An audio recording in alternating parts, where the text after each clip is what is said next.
What's up, Angel Eyes? How you doing? Sean B, what's up? Ray True Crime, what's up? Doc Bones, what's going on?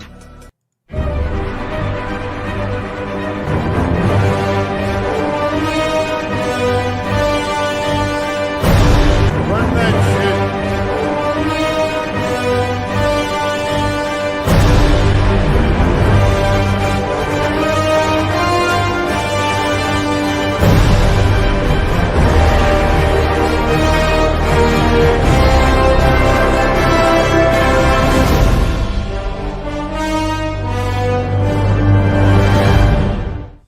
Hey, Cupcake, what's going on, everybody? How you guys doing?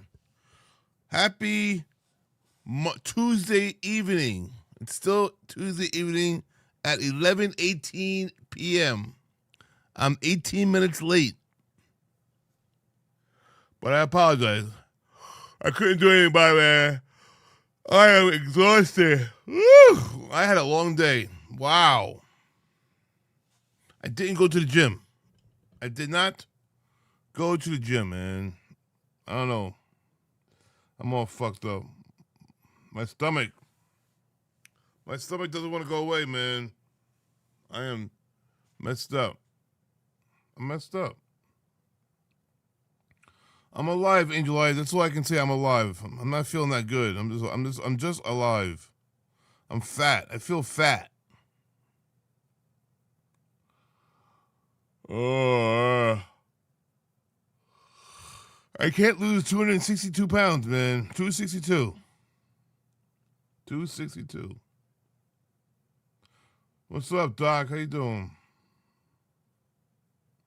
Everybody, how's everybody doing today? You guys having a good day? A good day, baby? Good day today? Know what I mean? Know what I mean, bruh?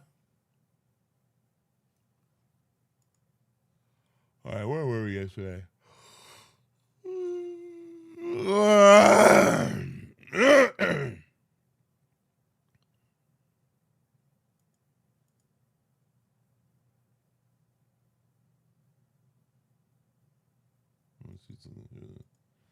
Day 2, day 3.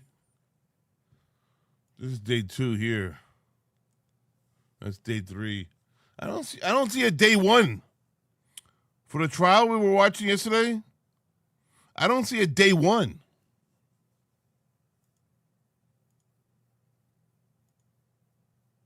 I don't understand why.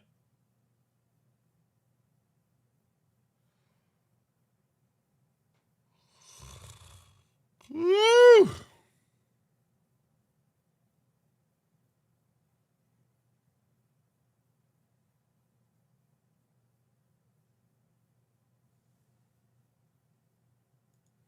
Woo!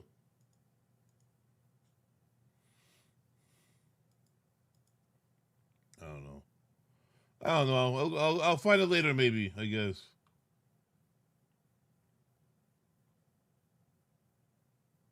But I do want to. I do want to do the thing with the boyfriend, the ex-boyfriend. Ex-boyfriend. I wonder if he had something to do with it. You guys think the ex-husband had something to do with it? What do you guys think? Hey, Ray, how you doing, Ray Scully? Ba ba ba ba ba ba ba. Husband admits to downplaying the feelings. I mean, how long is the husband's date for? Holy shit!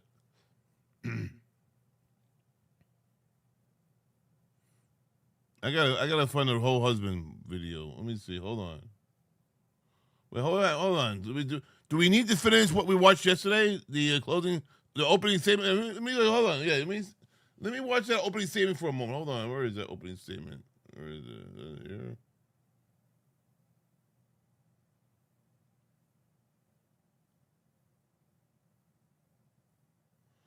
Where was that? Where was that, boy? Where was that, boy? Come on, boy. Boy.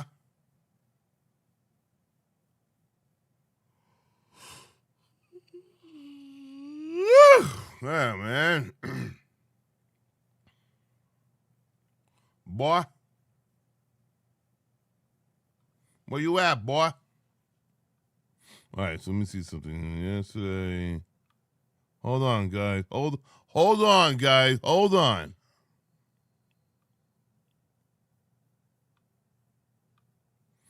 What was that? 11. Opening statement. Yes, full opening statement right here. Let me go back to here. Who is this guy? So it starts here. Why is Halloween still here? Halloween decorations still? Halloween decorations. By all parties. In this interview, the first of which that Devyn has, they're trying to get a handle on this idea of this marriage and relationship. And they ask him, but you're saying that you guys are married more out of convenience, not like you guys actually love each other. His response, yeah, we don't. It's not like that. It's out of convenience. But you guys sleep in the same room? You don't live with each other. His response, no. He's asked here, they're at the home.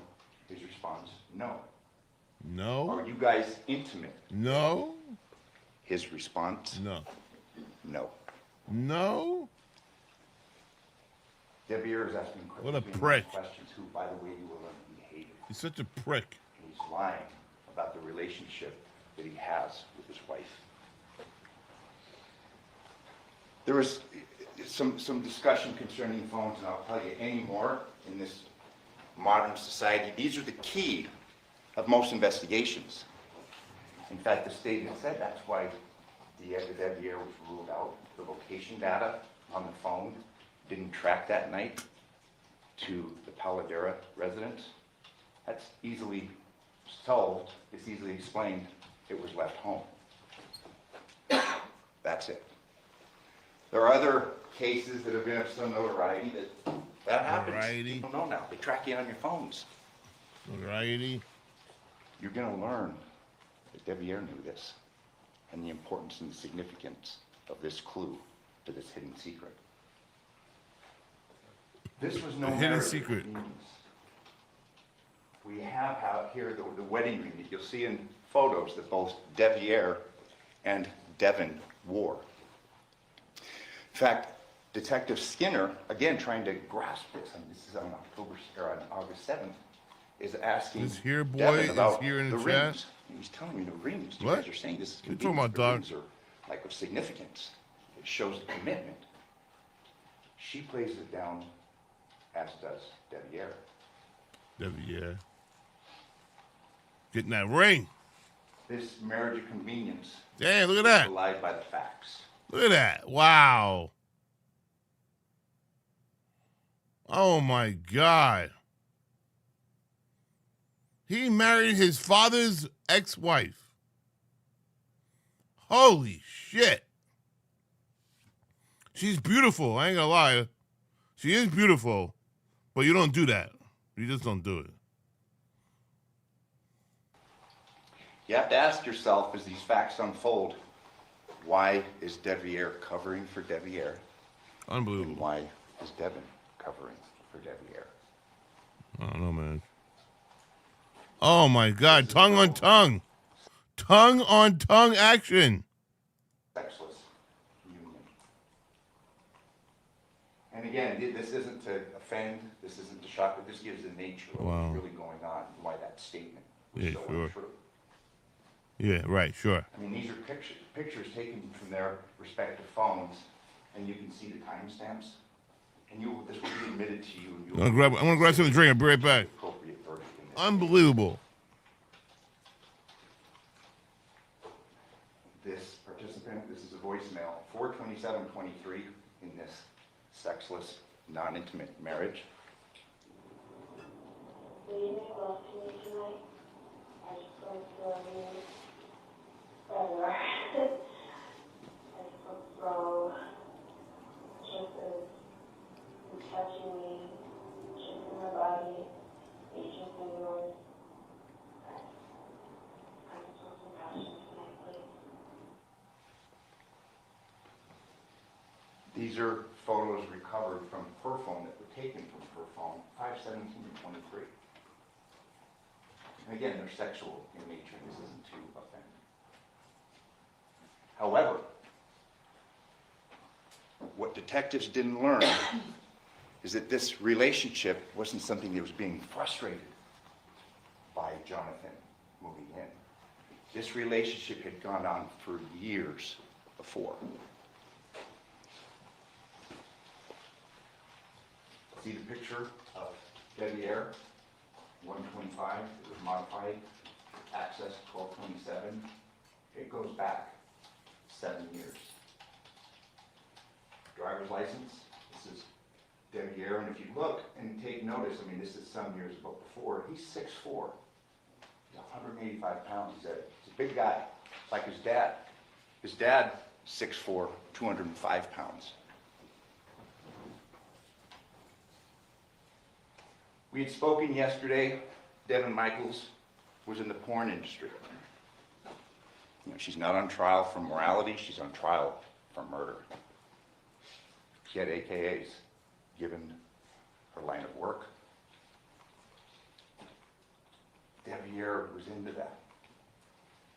He knew that, he appreciated that, he pursued that. And this illicit relationship began before the relationship had ended with his father. It was done behind his back. Oh! I was just about to ask, did I miss anything? And I come back to this picture. Damn!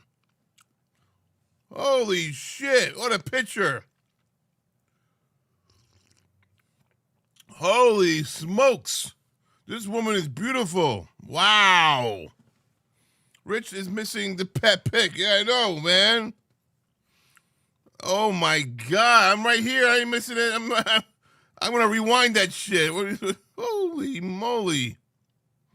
Yeehaw. Get AKAs. Let's go. Wow. Her line of work.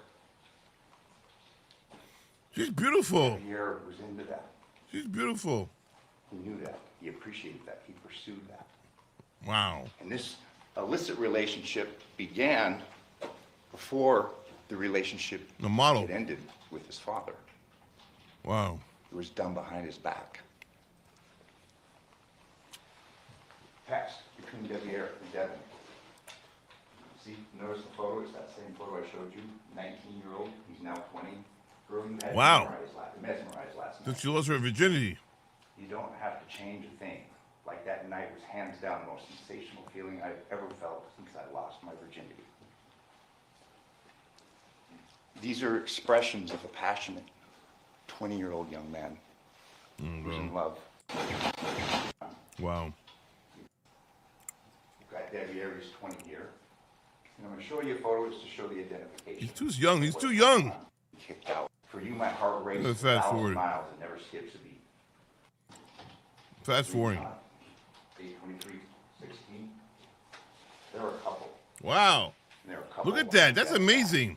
This guy's mad tall. What is he, like 6'4"? He's a big kid. Wow. Same photo, same time frame. Modified 5/9/22. We're coming now to the present. That's wrong. I'm sorry. That's wrong of him to do. That was wrong of him to do. Wrong of him to do. And his father's former girlfriend. This is Devyn receiving a text from Devyn. Wrong. See, 11/3/21. Hope it's good. It was good, but I'm looking forward to eating something else later. What? It was good, but I'm looking forward to eating something else later. Wait, what? It was good, but I'm looking forward to eating something else. It was good, but I'm looking forward to eating something else later. Oh. I knew he said that. He wrote, it was good, but I'm looking forward to eating something later. What do you think he wants to eat later, guys? Later, her response, Arby's. Wow. His, if that's what you call that coochie, I think, yeah. Oh, shit. So it shows. If that's what you call that coochie. Oh, my God. He actually said it. Arby's, she said? He said, if that's what you call that coochie, then yeah, I guess so.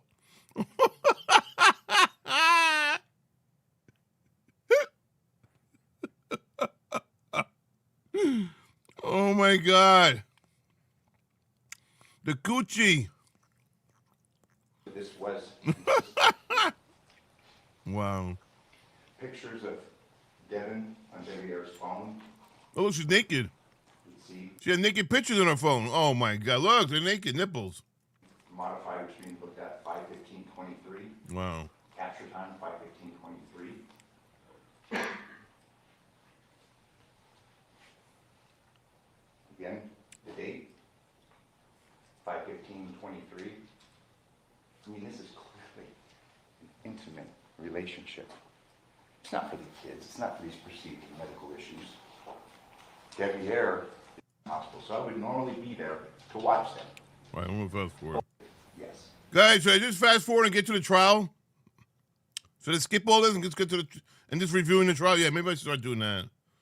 We'll be here for another 45 minutes looking at this radio stuff. Keep you here for the rest of the afternoon, but these are all, and this is just scratching the surface of what's captured.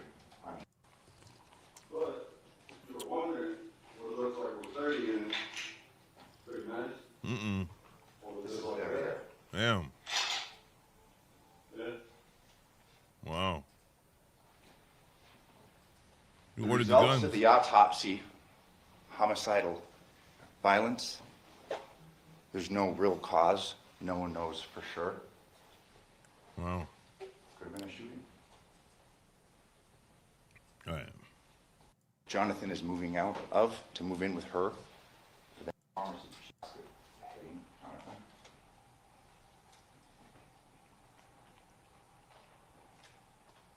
What's he doing there?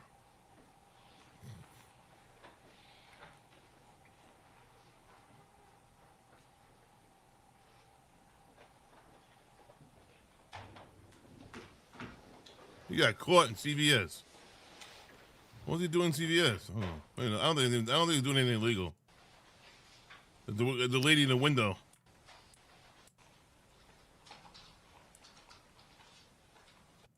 Hours after this murder is alleged to have occurred. See down here on the right? See the shoes? Black shoes, white soles, middle of it. I think we focus up on one, but there's actually two there. These are the shoes that were worn when the man was beheaded hours before. There's another pair of shoes, matching those that we saw in that video from Carol Hurst and the talk the night before. You know, you don't have to. Not guilty. All right. All right, guys, let's move on. Let's take that was just the full opening statement.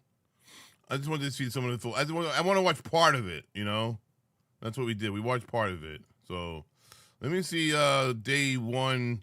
I want to see I want to see the boyfriend testify. So I want to do that today. The boyfriend testify. At the Asian company. I'll get to the Asian people later. I'll get to that lady later. Where's that kid?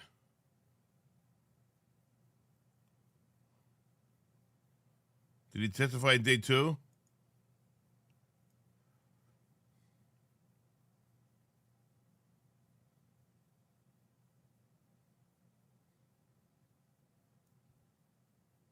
Did he testify yet?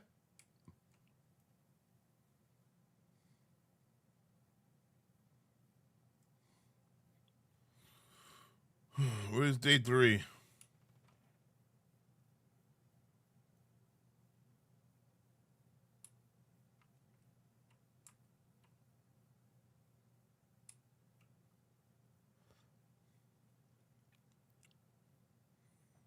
Day 1.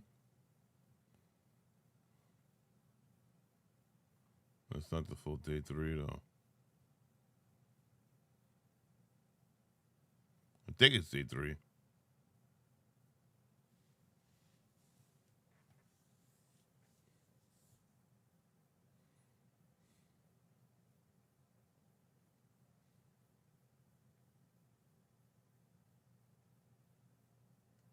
Where the hell is it?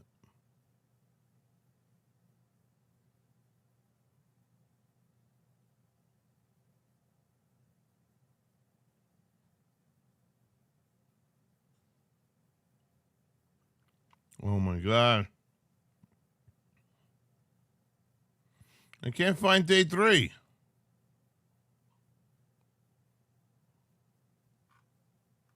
The fuck?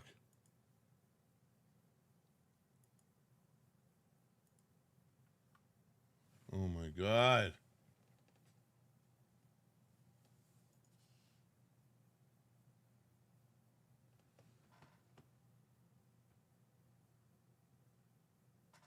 Bump, bump, bump, bump, bump. I see day 3 here.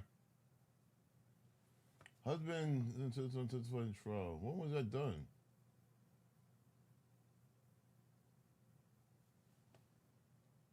I'm just gonna watch this one. I'm just gonna watch this one, guys. Fuck it. It's an hour and 42 minutes. Maybe the whole thing is here. From the testimony you're about to give in this action shall be the truth, the whole truth, and nothing but the truth, so help you God. You have a seat. Sir, if you please state your full name and then spell it for the record. State it. Can you spell that one, sir? Devyn. Thank you, sir. Whenever you're ready, sir. Devyn, how old are you? 29, sir. I can sweep this up so you don't have to look it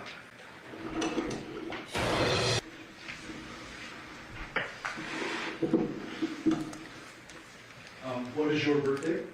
March 1st, 1996. At least I found it, What was guys. your relationship to Jonathan Willett? I was his son. Do you have siblings?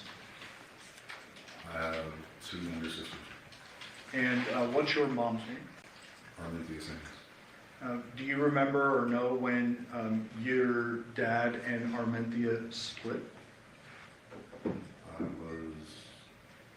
probably about 9 years old. When they split and you were 9 years old, where were you guys living generally? Was it here in Vegas? I don't remember. Did you go back and forth between Vegas and California? Yes, sir. Quite a bit in your life? Never saw him. Okay. Did there come a point in time where your dad moved here and stayed in Vegas pretty much permanently until his death? Yes, sir. And where was he living in the latter years of his life?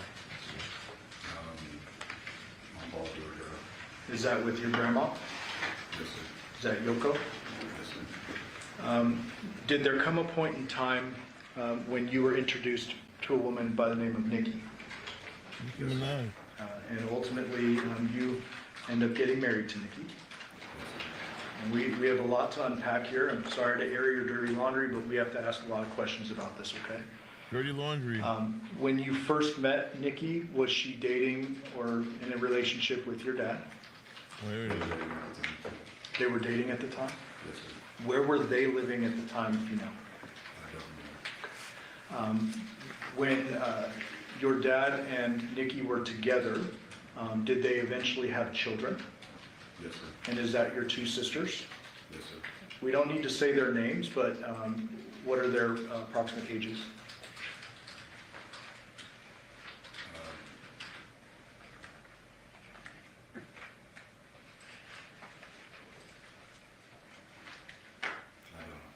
You don't know?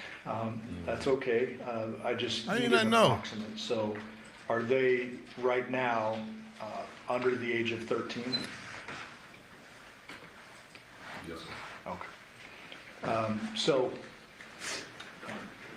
were you in kind of living with dad or anything like Hold on a second. when they split and you were 9 years old, where were you guys living generally? Was it here in Vegas? Did you go back and forth between Vegas and California? Yes, sir. Quite a bit in your life? Every summer. Okay.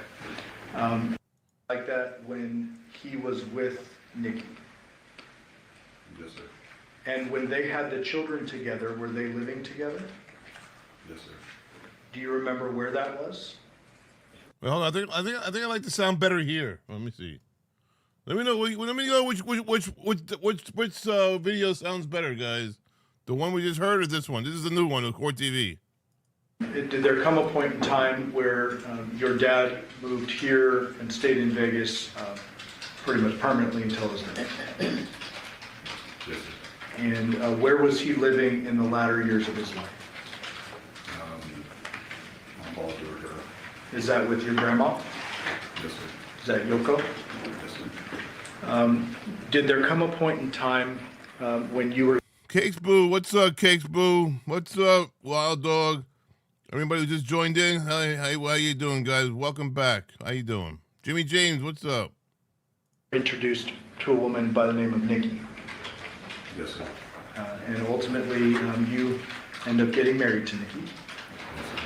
And we have a lot to unpack here. I'm sorry to air your dirty laundry, but we have to ask a lot of questions about this, okay? When you first met Nikki, was she dating or in a relationship with your dad? They were dating at the time. They were dating at the time? Yes, sir. Where were they living at the time, if you know? I don't know. Court TV sounds better and louder. All right, thank you, Sean B. At least somebody said something. When your dad and Nikki were together, did they eventually have children? Yes, sir. And is that your two sisters? Yes, sir. We don't need to say their names, but what are their approximate ages?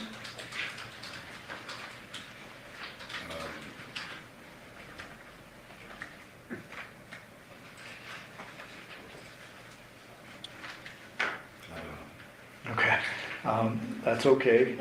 I just need an approximate. So are they right now under the age of 13?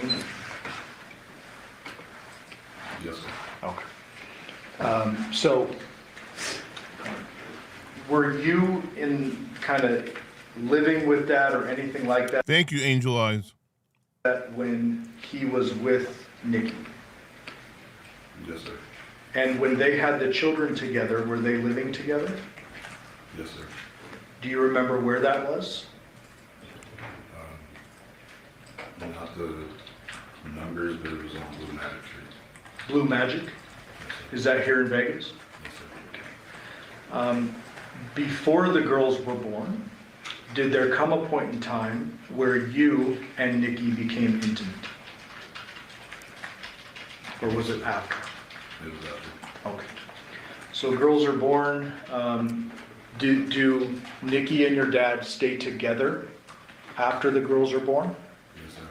And for how long did they stay together before they split?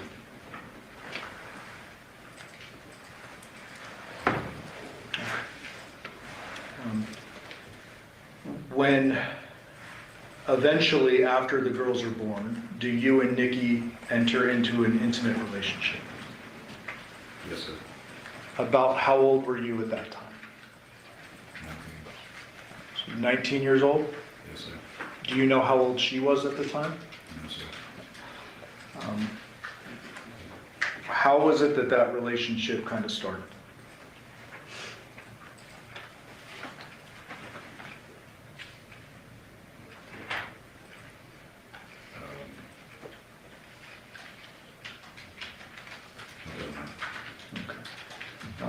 Do you remember who kind of, I don't mean to be crass, but like who made the first move or any of that? I don't know.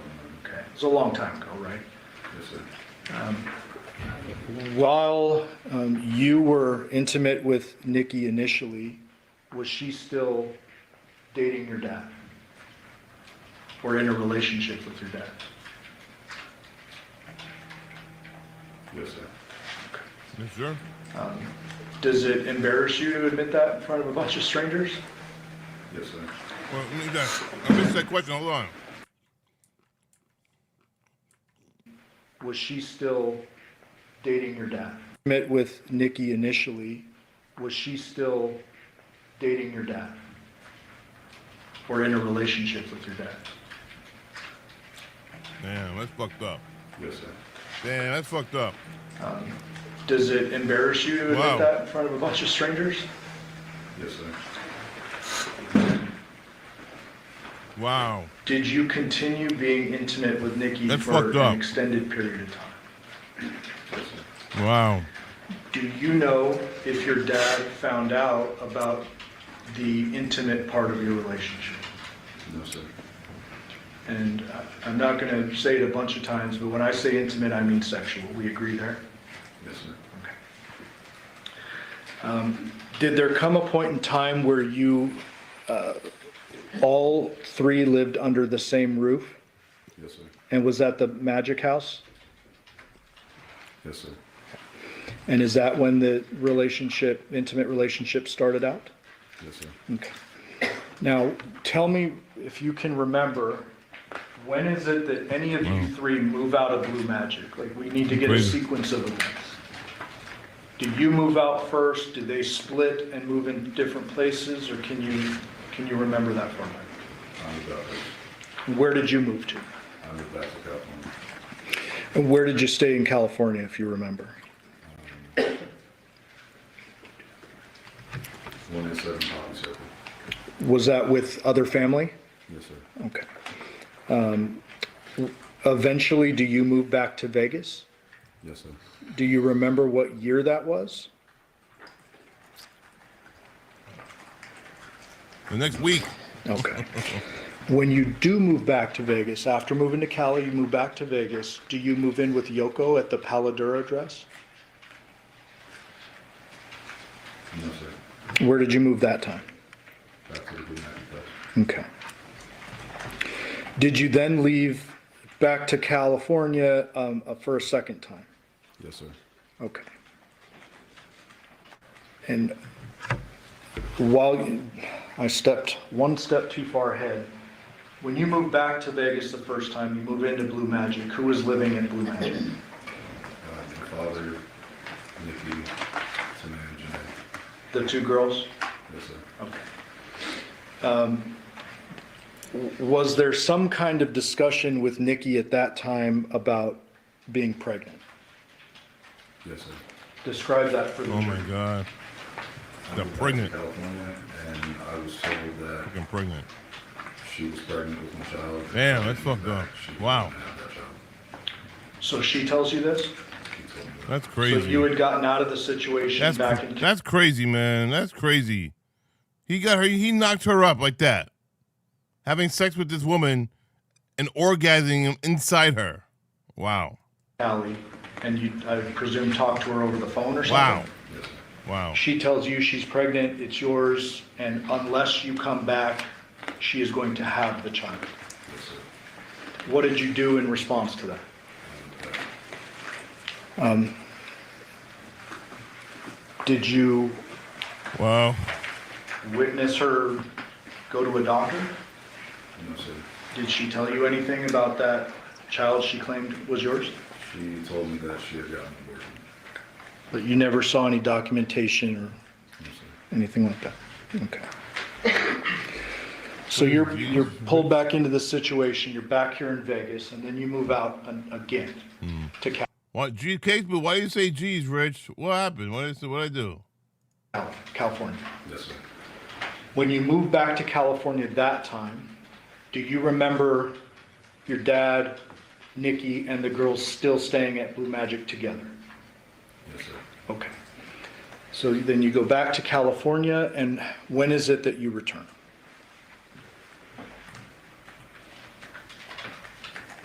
A couple of years after this. A couple of years? I believe it was 4 Okay. years after. And you spoke with Ms. Griffith and I last night, right? Yes, sir. We talked about, I'm going to ask you some questions, and if you don't know a date, you estimate, but don't guess. We're in agreement there, correct? Yes, sir. So you're doing your best with the dates? Yes, sir. Okay. When you moved back this time, Oh, man. were the girls living with Nikki and just Nikki? Yes, sir. Where was your Oh, dad man. living? Fallbrook Drive. Where did you move to? Sorry, okay. Sorry, Case Boo. Fallbrook Drive. So you lived with your dad? Yes, sir. Who else lived in the home? Yoko and Yoshida. We busted a nut. Is Yoshida Yoko's partner, friend, boyfriend? Yes, sir. They're elderly folks. Yes,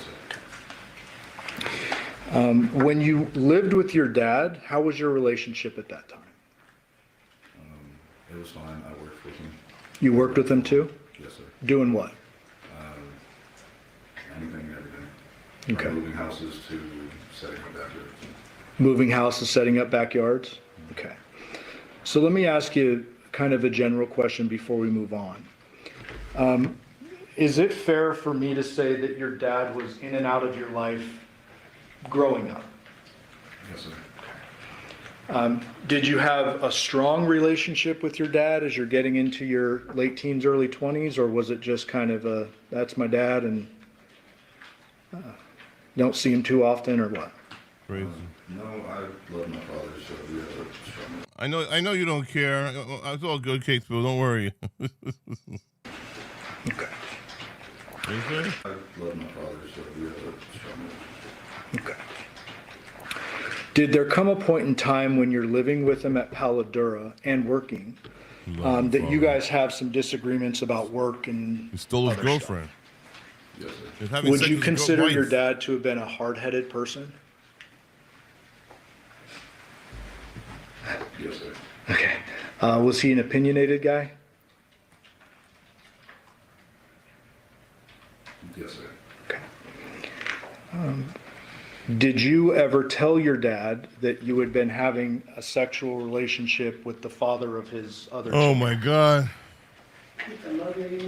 The mother. Jesus, I said father.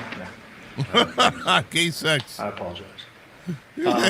He said having sex with the father of the other guy. Knowing your dad as you did, if he had known you were having a sexual relationship with his mother of his children, is he the type of guy that would have just said nothing and let it go?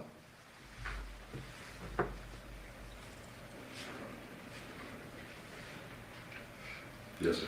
Okay. So you never tell him. I don't want to ask an obvious question, but why not? I couldn't go up the courage to do it. Okay. Eventually, do you move out of the Paladura? One second, Gina. You can't hear him? Okay. And I'm sorry, sir. Your voice is just, thank you so much. Your voice is just way off. So we're gonna see if we can fix this.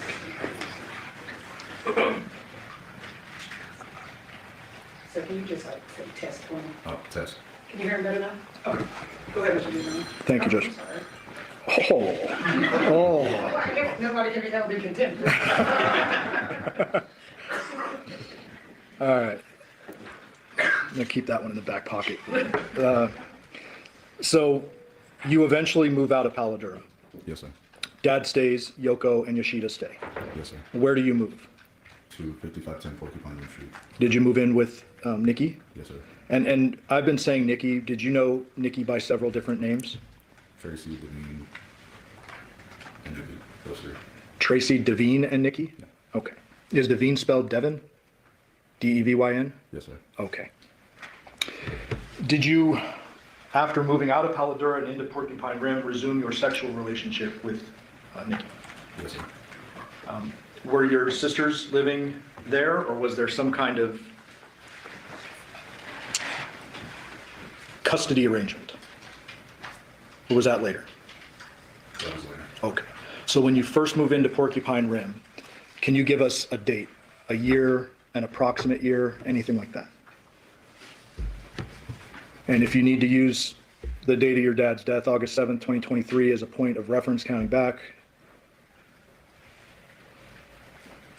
Probably 2020. probably 2020? Actually, 2020. Okay. So you live at, can we agree that you live at Porcupine Rim at least a couple of years with Nikki? yes, sir. Okay. And During this time frame, I'm going to ask you some very specific questions. Did there come a point in time when the family court became involved in the custody of the children? Yes, sir. Did Nikki lose custody of the children? Yes, sir. Was this before or after you married, if you remember? After. So after you married Nikki is when the custody thing happened. Yes, sir. Prior to that, were the girls living with you and Nikki at Porcupine Rim for however long you were living there? Yes, sir. Okay. And Dad, to your knowledge, is still living across town? Yes, sir. Okay. When Nikki lost custody of the children, did they move back in with your dad? Yes, sir. And to your knowledge, did they live out at the Paladura address? Yes, sir. Do you know how long they lived at Paladura with your dad? No, sir. Okay. Did there come a point in time in the summer months, just before your father's death, that the girls moved back in with you guys, you and Nikki at Porcupine Rim? Yes, sir. Oh, man. Did they stay over the summer? Yes, sir. Were there, did they have bedrooms there? Yes, sir. And where were you sleeping at the time? The master bedroom downstairs. With Nikki? Yes, sir. Okay. Were there times that you slept on the couch? Yes, sir. Did your Oh, man. sexual intimate relationship continue throughout the course of this time period? Yes, sir. Hate to air out your laundry, like I said, but I just have to ask it. When you're having this sexual relationship with Nikki, is it a tumultuous relationship? Tumultuous. I don't know the definition of it. Okay. Tumultuous. Is there a lot of kind of arguing and back and forth, or you describe it for me? There was arguing back and forth. Were there times in which you yourself were trying to get out of this relationship? Yes, sir. Describe that. Trying to How get many out? times- what's going on in your head? He's trying to get out of it now? Oh, my God. I Wow. tried to fill some shoes that I had no business filling. Whose shoes? My father's. Okay. That's right, we just get a little bit closer to the, it's okay. So I believe you said that you were trying to fill some shoes that you had no business filling. Is that fair? Yes, sir. As a result of that, did you start to get a little uncomfortable and attempt to leave a couple of times? Yes, sir.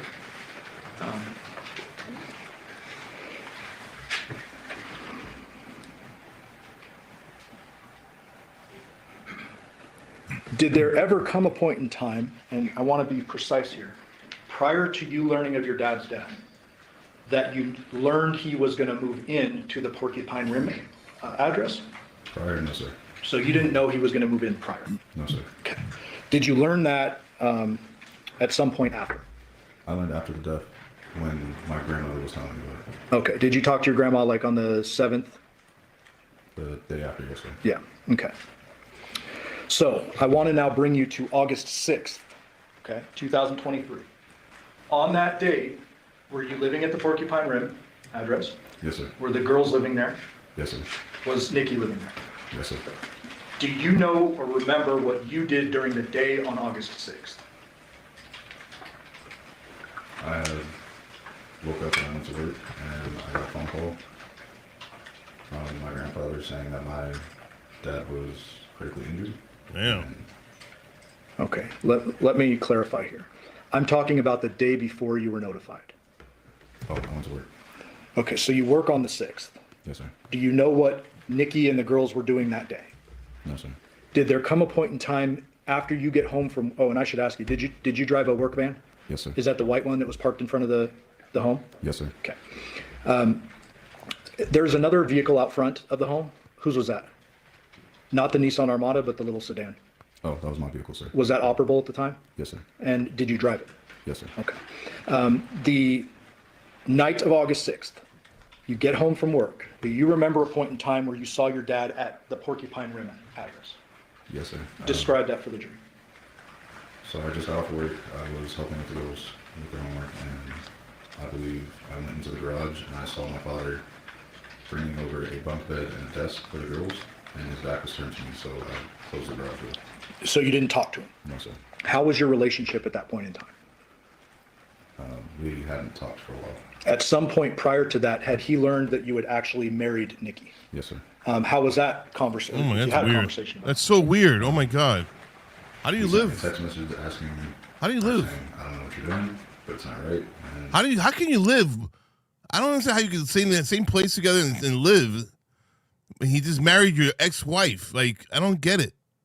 That's so crazy that he married his ex-wife, and there's like a weird relationship between the son and the father and everybody. It's just crazy. I don't understand.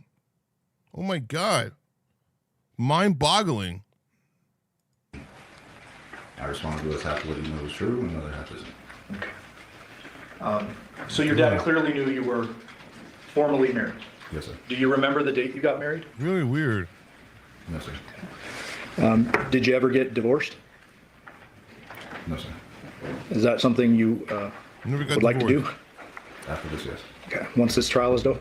Yes. Okay. You're That still night married. when you see your dad moving the girls' stuff into the garage, you don't talk? No, sir. Okay. What did you do after that? Did you just go back inside or what? I went back inside and I continued watching the movie with the girls. Okay. Tell the ladies and gentlemen of the jury kind of how the night progressed from there. So I continued watching. So weird, right? Watching the movie with them. Extremely And weird. Nikki had told me that she was going to go help John God. move some things, and I said okay. So I stayed at the house. We continued watching the movie, and I believe when the movie was over, I put them down to bed, and I myself went to sleep. Do you remember where you put them down to bed? Yes, they had individual rooms upstairs. So I took them upstairs, I had them change into their pajamas, and then went to bed. Okay. And then where would you have gone to sleep that night? Downstairs in the master bedroom. Do you remember texting Nikki saying something to that effect? I remember texting her, letting her know that I put the girls to sleep, and I myself didn't going to sleep because I was working next day. You had work the next day? Yes, sir. What was What she time doing? did you typically work? What was she doing? It was 8 a.m. or 8 In another room? I don't get it. So So weird. I'm not going to show you a text message, but you remember sending a text message. Do you remember the time of that text message? I believe it was 10 p.m. Okay. And so after the text message is sent, do you remember receiving a response from Nikki, or you just go to bed? I just went to bed. And if I didn't ask you, where did you go to sleep? Downstairs in the master bedroom. The normal place you sleep. When you went to bed, was Nikki home? No, sir. That would be why you sent her the text, correct? Yes, sir. Do you remember waking up at any point after falling asleep that night? I remember waking up around 2 to her getting into bed, and since I work early in the morning, I didn't ask anything of it. I just looked over, I saw her, and I went back to sleep. This was, to you, a normal night, right? You would have no reason to ask her anything, right? No, because if they were moving things around, they were just working through the night to try to get help. Okay. When you looked over, did you see anything out of sorts about her? I mean, I understand it was a normal night for you, but like, did you observe anything that was different? No, sir. Did you go back to sleep after Very weird. that around 2? Too weird. Yes, sir. Do you remember when you woke up the next morning? Yes, sir. When was that? Around 6 a.m. Tell the jury how that morning progressed. I woke up around 6 a.m. and I got ready for work. I'm usually the first one that's up, so I got dressed and I went to work. Do you remember seeing Nikki or the girls or anything that morning after you woke up? No, sir. Okay. And do you remember where your job was that day by chance? I worked at Hometronics, so I was all over the place in the city. Okay. And when you're working, do you drive the, work van? Yes, sir. When you're on your off days, do you drive the work van or the car? The car. Okay. So on this day, can we presume that you're driving the work van if you're doing a job? Yes, sir. Okay. So, I believe you said you work normally around 8:30. Yes, sir. At some point in time, do you get a phone call? Yes, sir. Describe that for the jury. It was a phone call from my grandfather saying that my father was critically injured and in the hospital. Okay. Okay. When your grandfather tells you that, what do you do? I proceeded to call my boss to take off the work. And did you learn a little more information from another family member after that? Yes, sir. What was that? That he had passed away, and I didn't get any information on how he actually passed away. It was just that he passed. Okay. So initially, the first call, critically injured, but you tell your work, hey, I got to go. You learn after that he's passed. Yes, sir. Well, I guess where do you go from work? Straight on. What do you do when you go home?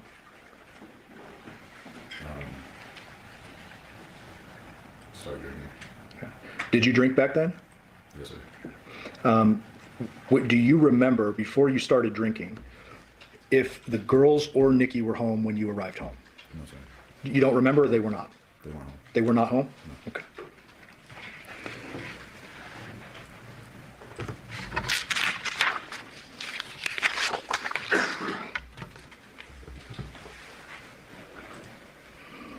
On that date, August 7th, do you continue drinking after learning of your dad's death?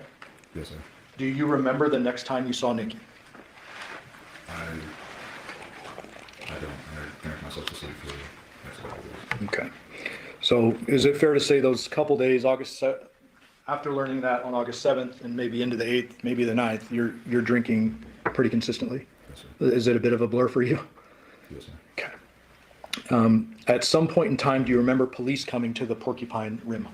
Yes, sir. And did they come inside and they do a full search and everything? Yes, sir. Do you remember what day that was?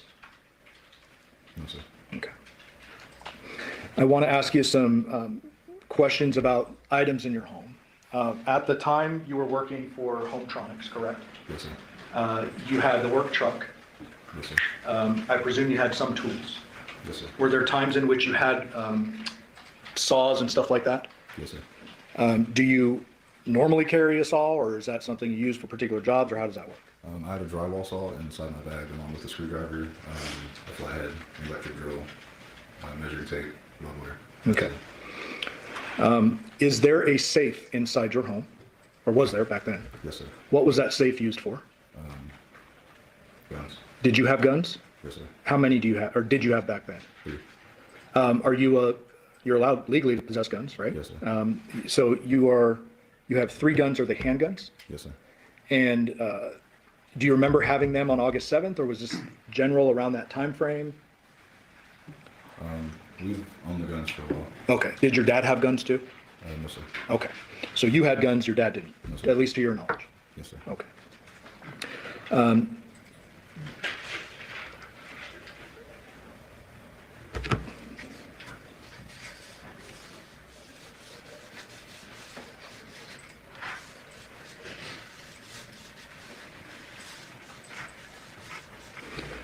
So try to give us any memory you have. But you don't remember the next time you saw Nikki, but you did see Nikki back at the home, right? Yes, sir. Do you remember her being there when the police came? Yes, sir. Okay, so at least when we can figure out from the police when they showed up, you know you saw her then. Yes, sir. When is it that you have any conversation with her about your dad's passing? I believe it was the night that I found out, I was drinking heavily, and I believe she came home and said, "I'm sorry that this happened," and I kind of just wanted to be alone. Okay. You eventually, during the course of that search of your home, you're interviewed by police, correct? Yes, sir. And Day 2, they probably gonna- you understand that was recorded. Yes, sir. At some point in time, you give a lengthier interview, correct? An interview. Oh, yes, sir. And with that, you understand that was recorded as well. Yes, sir. You ultimately learn that Nikki is arrested, correct? Yes, sir. When is it, if you remember, that you learn she's arrested for the murder of your dad? I want to say a week afterwards, maybe 2 weeks. So somewhere in the range of a week or 2 weeks after the actual death. Yes, sir. In the interim, before she gets arrested and after your dad's death, do you remain at Porcupine Rim? Yes, sir. Do you question what happened to your dad?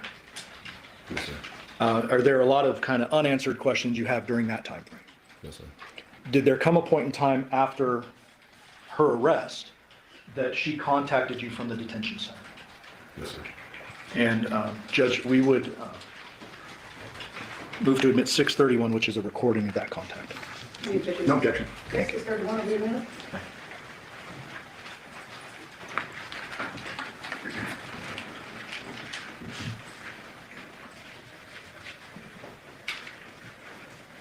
Permission to publish. Yes.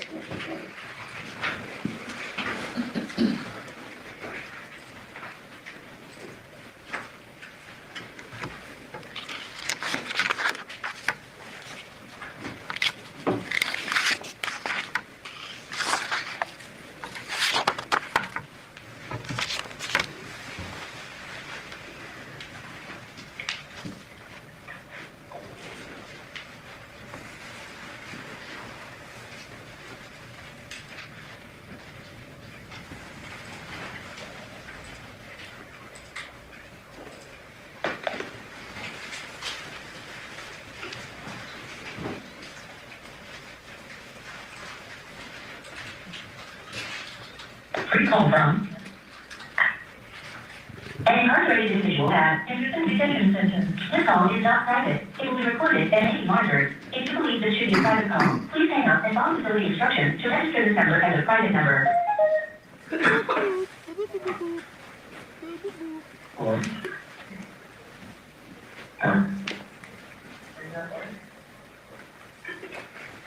Hello? Can you hear me? Can you hear me?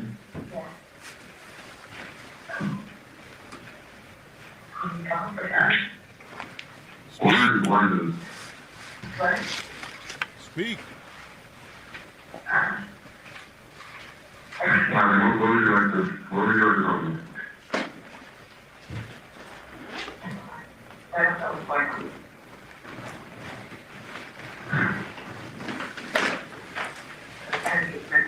They won't tell me anything. If they're about you, and they're not very pleasant. So they're holding me here while they look for evidence. Because they don't have any evidence. They have no murder weapon, no motive, no nothing. They're holding me here to find it. I'm pretty sure that they started. What? You sound like you should have been released already. I have my call yet. I go to court tomorrow.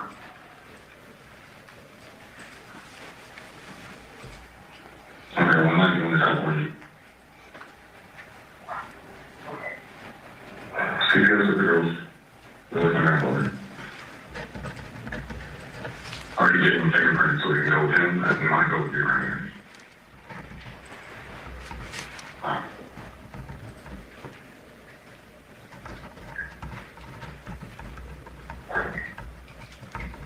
So will you get released tomorrow? I should.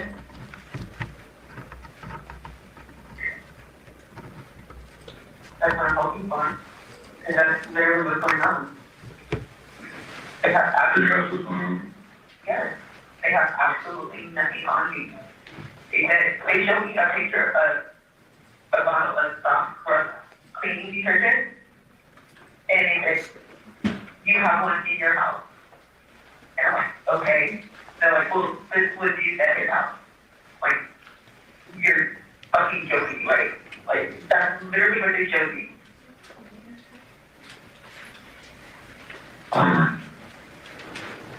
If you're getting released tomorrow, I'll leave it over.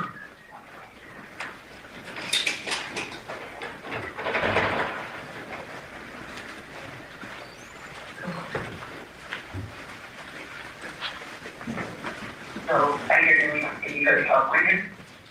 I'm already going on it because I'm supposed to leave. I'll leave an article about you because you're not leaving. Oh, what about? There's one news article about you. What happened? News article?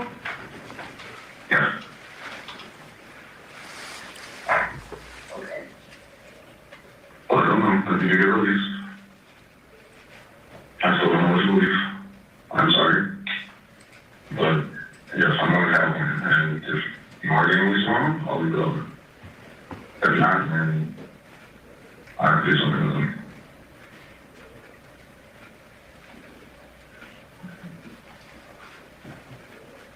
Why is he leaving? Why would he leave? I don't know. I'm always on the way to get close to those.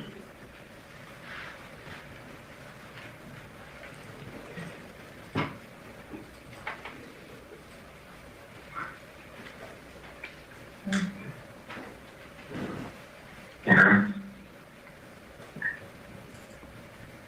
And you just started taking movies or news articles about me and have literally nothing. Was so bad and points that you did it. The second one was very graphic and still points that you did it.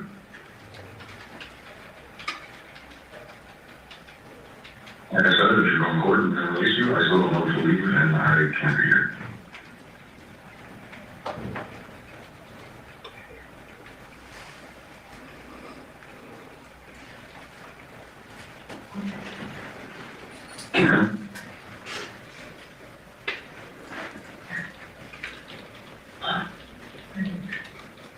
Well, he wants to leave her. Devyn, you mentioned a couple of news articles there. Yes, sir. When was it that you first learned of the graphic nature of what happened to your dad after his death?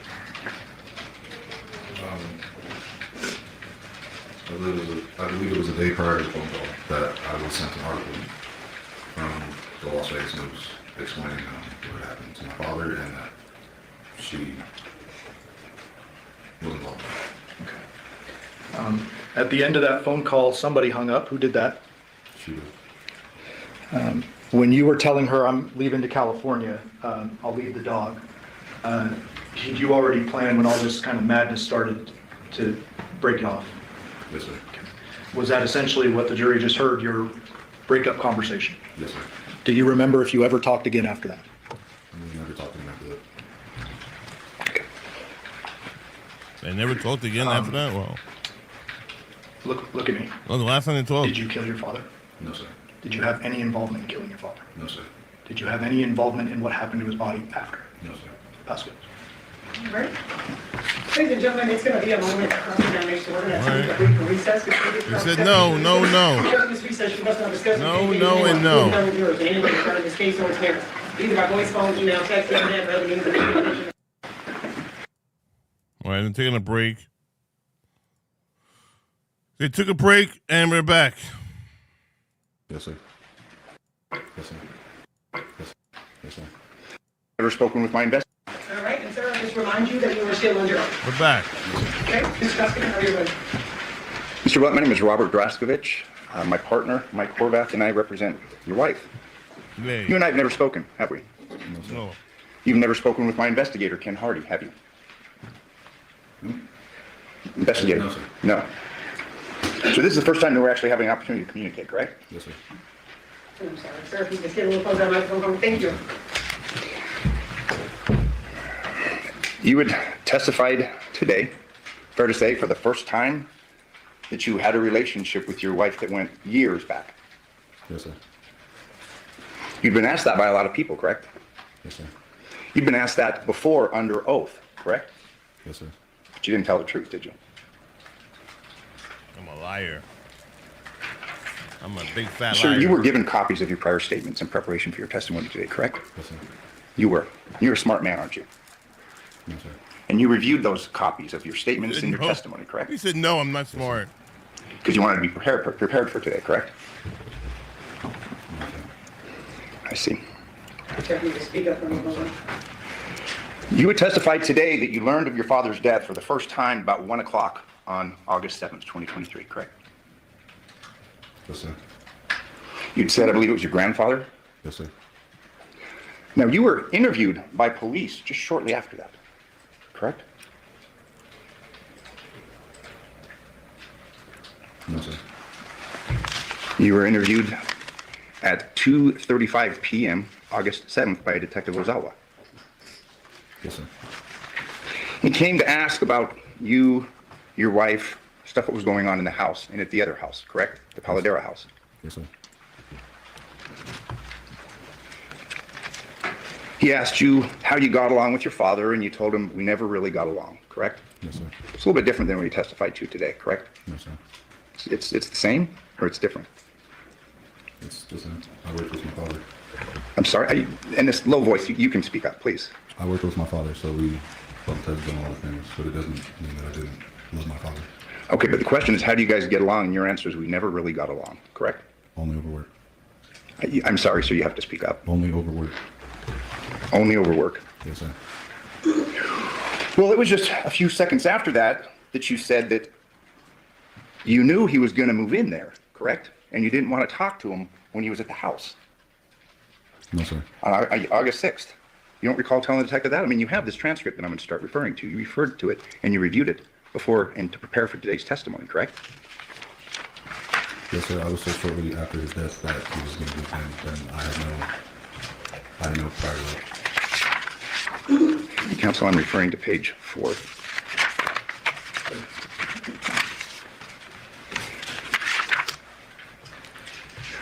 I'm sorry, I'll start on page 3. I did see him here when he was unloading everything into the garage, but I just didn't speak to him. You're asked, okay, is that you guys just don't get along or just? And then you stated, we never really did. And the detective says, okay, correct? correct? Yes, sir. And then you say, so not to cause any complications here, because I know he was going to move in here. I just didn't want to talk to him. That was after the death. But you're talking about, you saw him the day before, he's moving stuff in, and you're not going to talk to him because you know he's going to move in, and you guys don't get along. You're talking to the detective about what was going on in your head the day before, correct?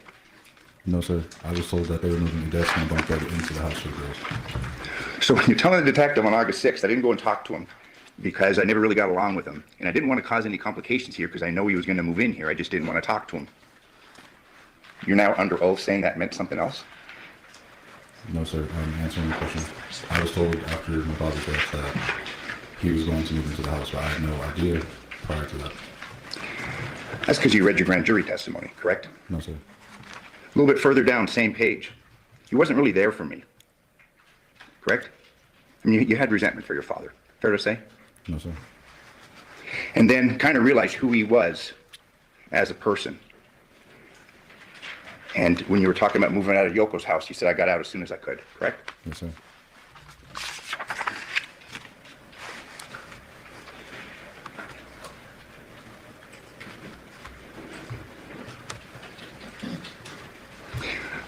Page 5, you're asked, and then I guess, so your mom tells us that he was going to move in here. What's that arrangement? And you said she was going to tell me to move out, or she was going to give me some time, but he needed to get out of Yoko's house, and she was going to let him stay here, correct? Yes, sir. And then you were going to move out, and you say, correct? Yes, sir. So you're telling the detective who you speak to for the first time that you knew that Dad was pushing you out and that you were moving out of the house, correct? I was told that the day before.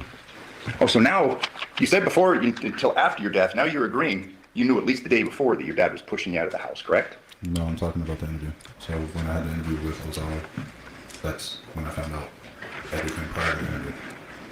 But you're talking about not talking to him the day before because you know you don't want problems and you know that he's moving in. No, sir.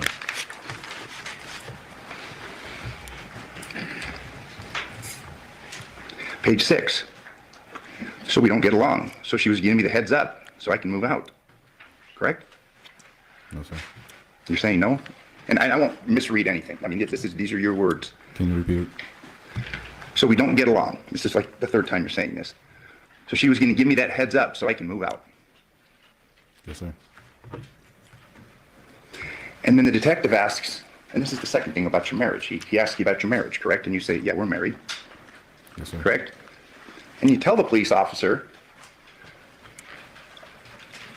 that we're certified, but it's not like we're really, because she has a whole bunch of health problems, all that stuff. Remember that conversation you had with the detective? Yes, sir. So he asked you, so it's just like worked out for like insurance, you're saying? And you say, well, not like anything bad, but like for the girls, correct? Yes, sir. That wasn't true, was it? But you were telling the detective, after you're saying that you learned for the first time that your dad's been murdered, what you told him about your marriage wasn't true, was it? I was also drinking that day, I don't remember. You've read through this transcript, you agree with me that you appear to be pretty coherent, correct? Yes, sir.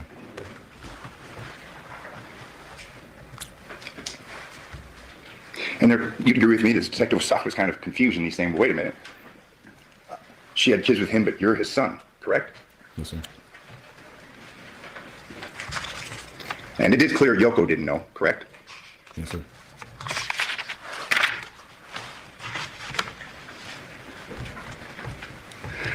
Page 7, detective asks again, trying to clarify this relationship and what's really going on. So he asks you, so I didn't know, but you're saying that you guys are married more out of convenience, not like you guys actually love each other. And you respond, yeah, we don't. It's not like that. It's out of convenience, correct? Yes, sir. That was a lie, wasn't it? No, sir. So you're telling us that you were telling this detective the truth? Yes, sir. Then the detective asks you, but do you guys sleep in the same room? And you say no, correct?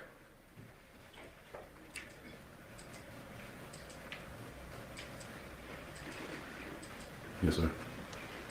You guys actually did sleep in the same room. You slept in the same bed, didn't you? Yes, sir. But when he asked if you two slept in the same room, you said no, correct? Yes, sir. Then he asks you, are you guys intimate at all? And you say no, correct? Yes, sir. Wasn't true, was it? Yes, sir.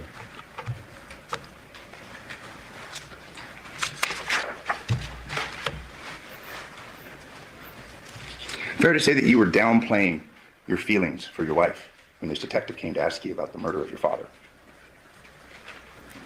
Yes, sir, because I didn't know what actually happened to my father. Please say it again. Yes, sir, because I didn't actually know what happened to my father. Okay. But you're lying to the police officer about your relationship with your wife, correct? Yes, sir. The detective, page 8. Okay, so then you knew he was moving in, and she told you that you were going to have to move out. And your response recently, yes. It was kind of a short notice, but yeah. And I mean, I know the person he is, so I was like, okay, whatever, I'll deal with it. That's what you said to the detective, correct? Yes, sir. And the detective follows up. Okay, and that's you were going to move out. Did he knew that you lived here, or didn't know that you lived here? And you responded, no, he knows I live here, correct? That was my father? Yeah. Who? Yeah. That lived in Vegas? No, that lived in that house. The detective asked him, does he know that you live here? And you say, yeah, he knows I live here, correct? Yes, sir.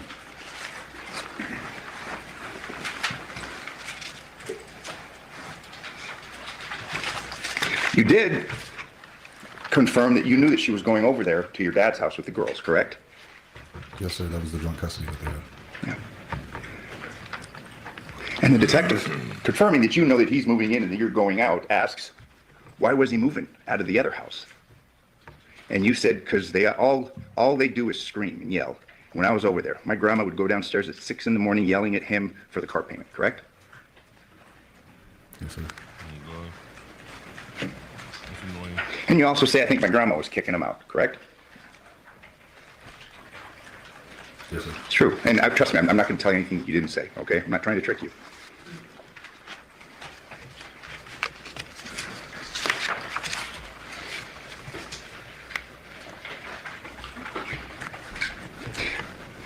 You were asked, page 10 by Detective Ozawa, bottom of the page. Okay, so then how long has, I guess, it been planned for them to move John in over here? Your response, I have no idea. Like, it was ran by me that, because we all know how he is. And it's like, okay, if he's moving in here, and if he's going to be homeless, I get it. I can move out and go somewhere, because I have a legitimate job, correct? Yes, sir. So this isn't some one-off. You repeatedly confirmed to Detective Ozawa that your dad was moving in and that you were moving out, correct? Yes, sir. But you had the legitimate job, correct? We both had legitimate jobs. You had a good job. His job was better than me. He was a mover, part-time, correct? He did everything. Your grandmother was always angry at him because she owed him money, fair? A mover. Fair. But you had a steady job at Hometronics, correct? Mover job. Yes, sir. So you had the good legitimate job that you were the one getting kicked out, correct? Yes, sir.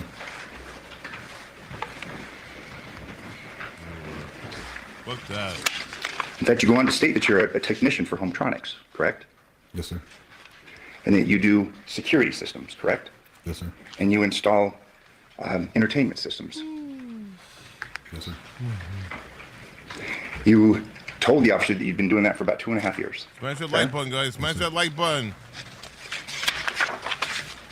Become a subscriber if you're not a subscriber and watching. You were asked again by Detective Ozai, well, since you knew you were moving out, where are you going to move into? Where are you going to move to? And you tell him, and this is page 12, counsel, yeah, like I have some friends down the street that I could roommate with, correct? Yes, sir. That made you angry, didn't it? Yes, sir. I mean, you've been in this house with your wife, your dad's moving in, and you have to leave. You're telling us that didn't make you angry? No, sir.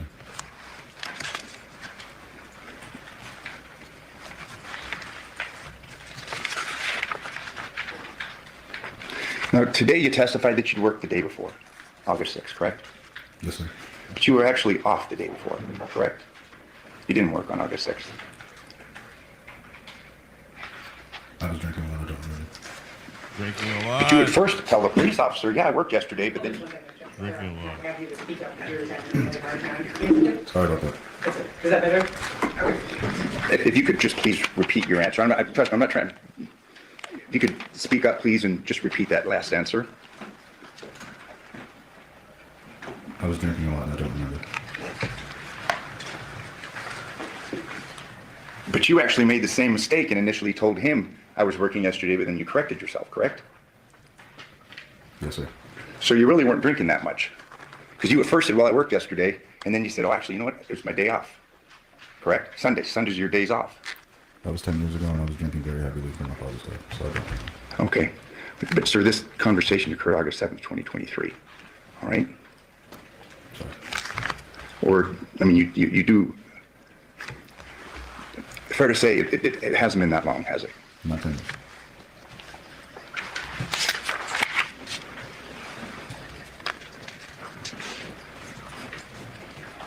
Oh, In reference to the day before, August 6th, and you seeing them moving in, okay, because you actually didn't work the day before.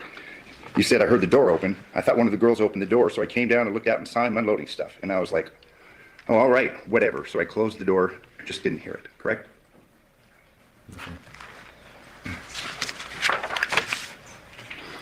Wonder Matters, what's up, bro? How you doing, man? Thank you very much for the support, bro. Thank you. Peace and love.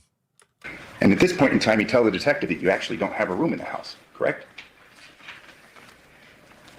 Yes, sir. But that wasn't true. I mean, you were sleeping with your wife in the same bed, correct? Yes, sir.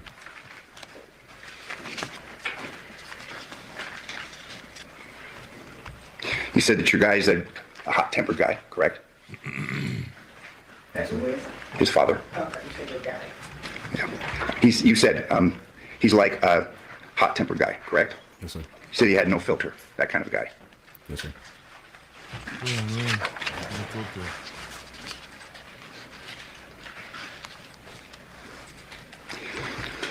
You were asked, okay, so when you left Yoko's house, and that was a couple years before, correct?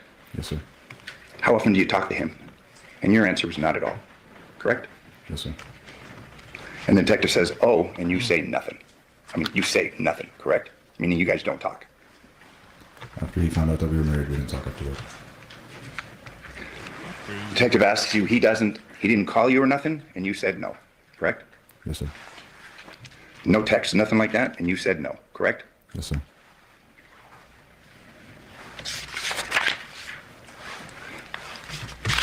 The detective then asks you about you speaking with him a couple of months ago, and what did that entail? Like, what were you guys doing at that point? You correct him and say, I didn't say I spoke to him a couple of weeks ago, correct? Yes, sir. And then the detective says, I thought you said the last time you spoke with, like actually talked to him, was a couple of months ago. And you say, well, like it was probably years, correct? Yes, sir. You say, he doesn't call me on my birthday, not on Happy New Year's, like none of that. So not Thanksgiving, so we just didn't talk, correct? Yes, sir.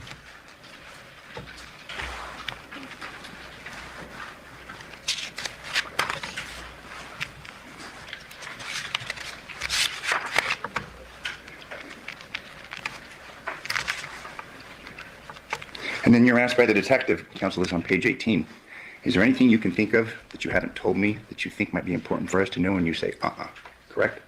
Yes, sir.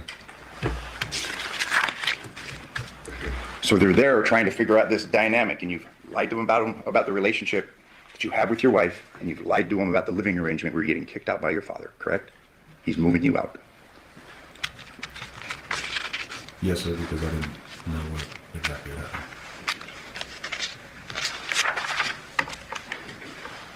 You did say that it was kind of a shit show at the other house, correct? Yes, sir.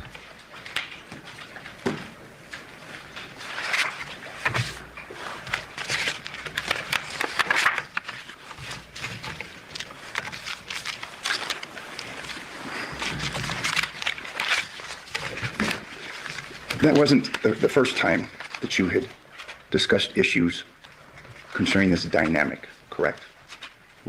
Concerning your wife, you, your father, the moving arrangements, correct? No, no, sir.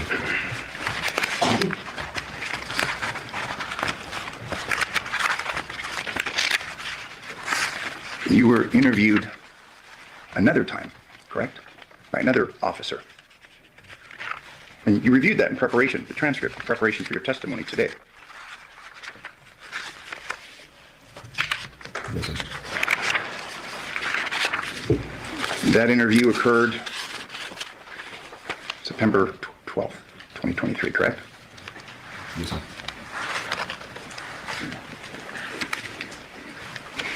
And this detective now, after speaking to you, and it's a little bit into the interview, tells you, well, you know, you weren't the main suspect.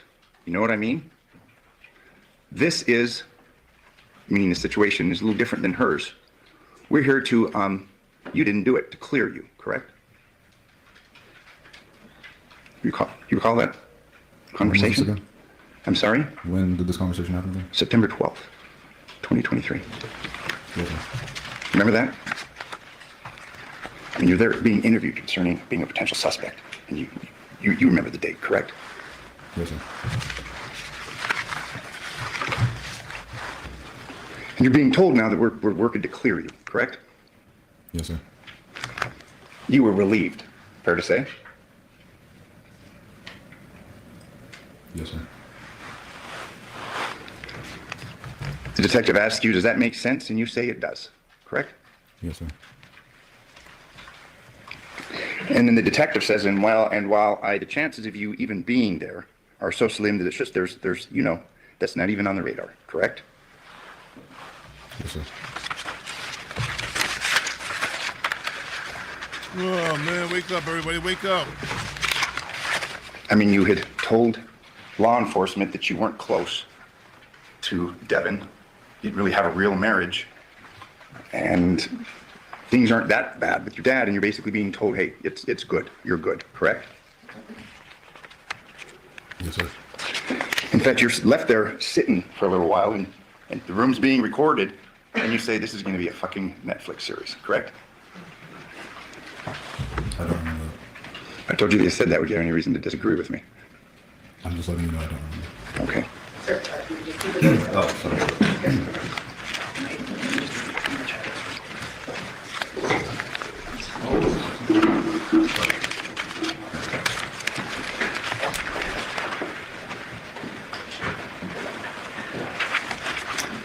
And before I forget, I'm sorry for going back, but there was some discussion with Detective Ozawa about the problem the morning, August 7th, about your wife trying to register the girls. Your dad was supposed to register them, correct?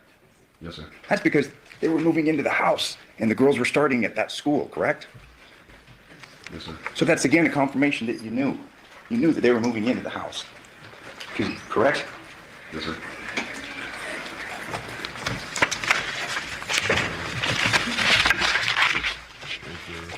Man, You testified which is the mic? The bottom thing is the mic or the top one is the mic? I'm confused. Which one is the mic? before a grand jury, a little different room, but you were put under oath and you were called as a witness on September 14th, just a couple of days after that last interview, correct? Yes, sir. And under oath, you testified, like you did initially today, that you were unaware that your father was moving into the house, correct? Yes, sir. And that it was something that you had learned after your father's death, correct? Yes, sir. And that there were no discussions about you potentially moving out, correct? Yes, sir. In fact, that's exactly what you said, no, sir. There was never a discussion and you said no, sir, but there were multiple discussions, correct? So that I can remember, yes.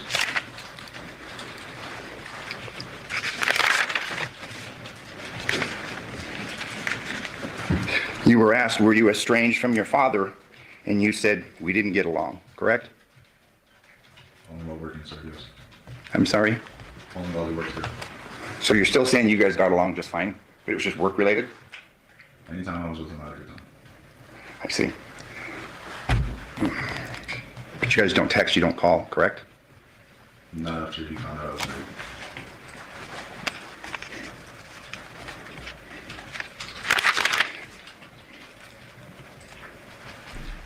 Today, now that she's on trial, you testified that you woke up at 2 o'clock on the morning of the 7th and she was in bed, correct? Yes, sir. I'm falling asleep. But when you testified to the grand jury, you testified that you never woke up at all, correct? I'm referring to page 17, 18. Yes, sir. So your testimony is different again today on that point, correct? Yes, sir. Because obviously you waking up is kind of a big deal, correct? Yes, sir. In fact, you were actually awake at 2 a.m. on the 7th, weren't you? I woke up to her getting in bed, and I looked over at her and saw that she got in bed, and I rolled back over and went to sleep. You had been calling her that night from the home phone, correct? While she's with your dad. We don't have a home phone. Testimony is that you don't have a home phone. All right. So it's your testimony that you didn't call over and over again? I believe I sent a text and she didn't reply, and then that's when I put the girls to sleep and I went to sleep myself. But that wasn't the only night that she was out with your dad. She was with your dad till like 1 a.m. the night before, correct? Possibly moving goods, yes. So 2 nights in a row, she's with your dad and she's not home, correct? Yes, sir.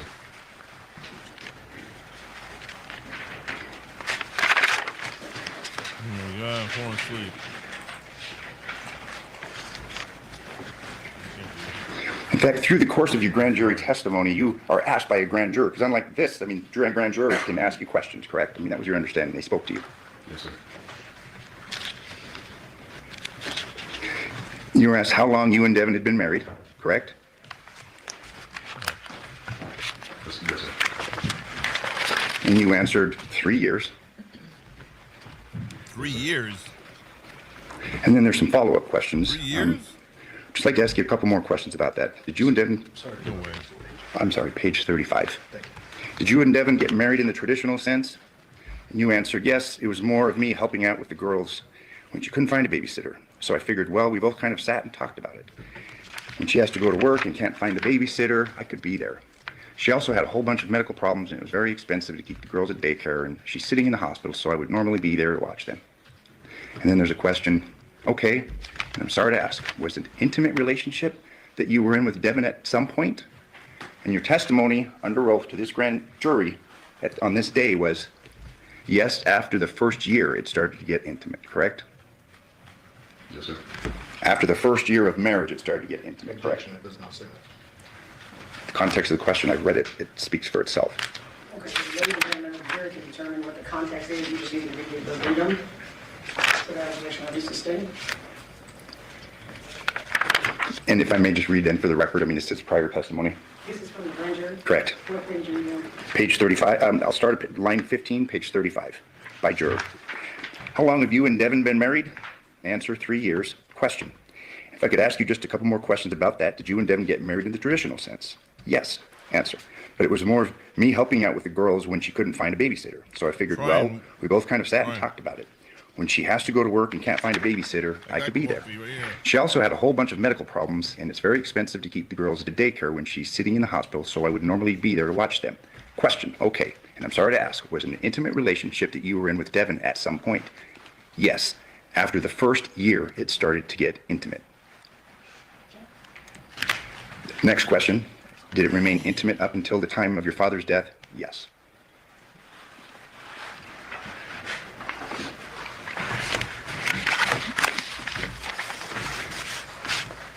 You're getting closer to the truth of the nature of your relationship, the farther it is that you get away from perhaps being charged with his murder. Fair to say?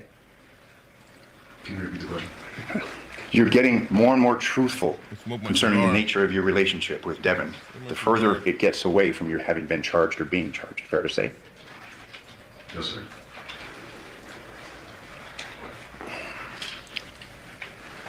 You testified today that you didn't remember the date that you married her, correct?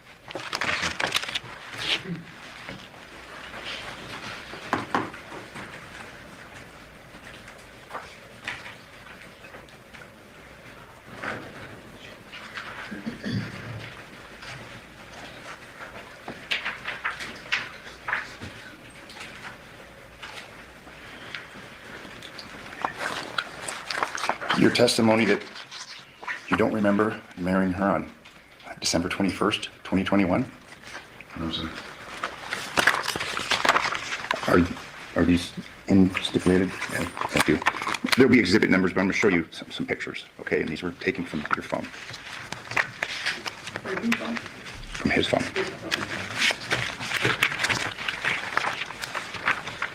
Mr. Justice, can we just, are those stipulated to? Yeah, we have no objection. We just want a copy because we Absolutely. just seen them. Okay. I think we do for, Objective to this guy? correct. I think, Okay, well, let's just make it. Yeah, yeah, put them on. This is L3. It's been marked by your clerk. He was ahead of me, so thank Right, you. but I think she didn't tell me what it is, so we put it on record. Okay, L3. It's L3? Yeah, is that L3? Yes. Okay. So L3, well, Mr. Justice, what's it, if the whole package being stipulated to, let's just Wait, say wait, pack it wait, down. wait, You wait, can show wait. any ones you want. Okay, So L- The S3, we mentioned stipulation of the veteran first and all. and in the interest of time, and since these will go back, I'm not going to go through each and every one of them. I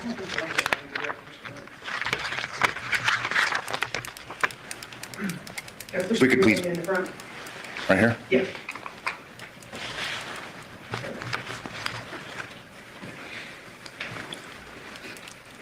Remember that date? I remember the day and the date. Okay. But you do remember marrying her, correct? Yes, sir. Remember this? Yes, sir. And what exhibit was that? This is exhibit K3. And we're going to be showing you L3. Remember this? Yes, sir. So, I mean, fair to say you and she had a traditional marriage, didn't you? Yes, sir.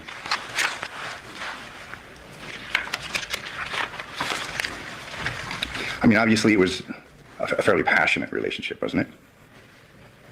You got word, yeah. I mean, for good and bad, correct? Yes, sir.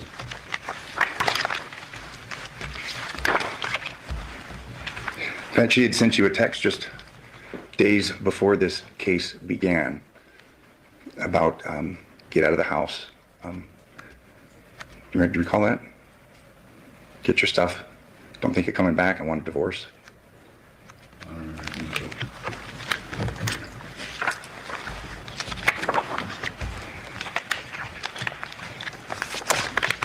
And you're still married to her, correct? Yes, sir. After things went down in this case, you moved to California, correct? Yes, sir. Through the course of your marriage to her, you wore a wedding ring, didn't you? In my time in Vegas, yeah. And she wore a wedding ring too, correct? Yes, sir. And that was a symbol of the commitment that you had to each other, correct? Rings are. Yes, sir. I'm showing you what's been admitted, Defense Exhibit B3. That was the ring that she wore, correct? Yes, sir.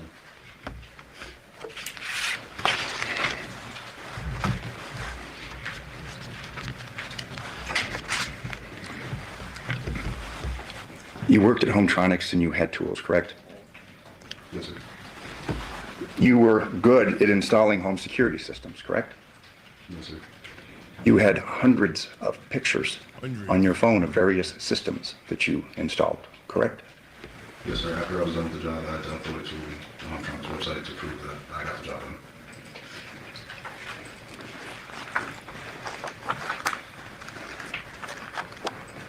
And Your Honor, this is Defense Exhibit like B1 through V2. We're moving through the admission. These are just images of security systems. B1 through B2. I'm sorry. B1 through B1 through B2. V2. Oh, no objection. B1 through B2 will be admitted. And in going through these security systems, you obviously were conscientious of the angles, correct? Why you guys so quiet in the chat? Everybody's so quiet in the chat. Why you guys so quiet? Wake up, people. I would always ask how we set the camera up, and I would ask the customer to pull it on their phone and let me know what angles I could. So you're familiar with security cameras and what they picked up and what they didn't. Yes, sir. And there's going to be a stack of these, but I'll just show you just for like Defense Exhibit K2. We've got one right here. You can see that, correct? Yes, sir. You know what type of camera that is, correct? A ring camera? All right. Showing you Defense Exhibit D2. You got the ladder up on this. This is an exterior camera. You installed that one, correct? Yes, sir. You know what kind of camera that is, correct? That's also a ring camera.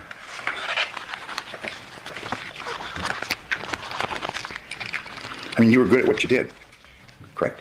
Yes, sir.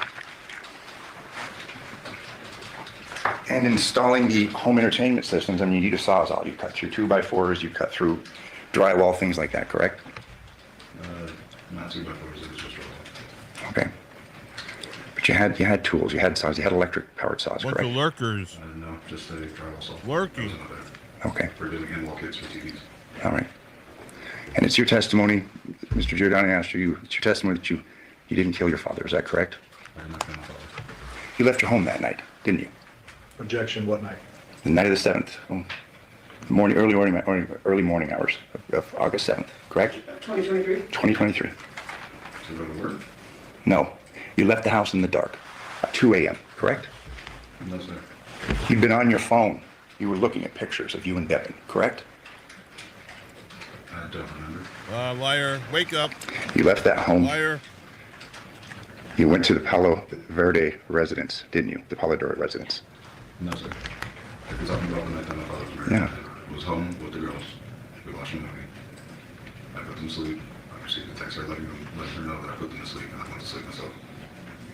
And that's your testimony under oath, correct? Yes, sir. Like the testimony under oath that you've given to the grand jury previously, correct? Yes, sir. You'll agree with me that you'll lie under oath if it fits you. No, sir. I became a very big alcoholic after that. Okay. So it doesn't. But I will answer truthfully to what I do. But you'd agree with me that you were an alcoholic before that day and you had a drinking problem, correct? Before August 7th, 2023. Yes. In fact, it became a really big point of contention between you and your wife, correct? Yes. The actions, correct? Things that you do, correct? She'd send you texts. I mean, she'd Can't say she'd hello, get right angry when you're about that, mad. correct? Yes, sir. No one She'd tell say you that you were hello. turning into your father. Isn't that true? Yes, sir. And I'll you say resented hello. that part of your father, didn't you? I'll say hello to you when you're mad for everybody. Because he did the same thing, correct? No, sir.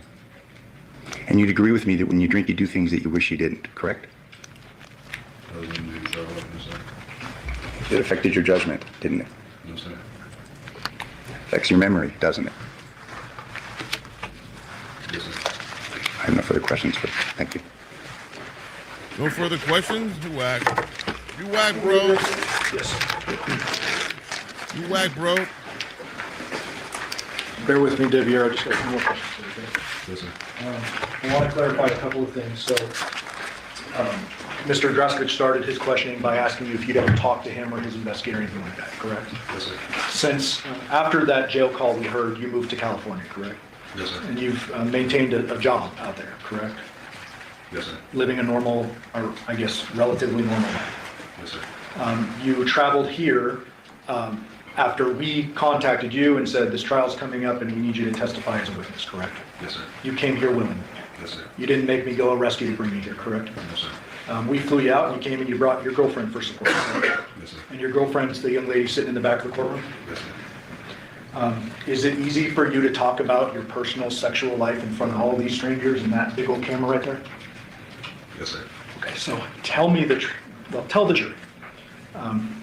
Was this a dynamic, untraditional relationship?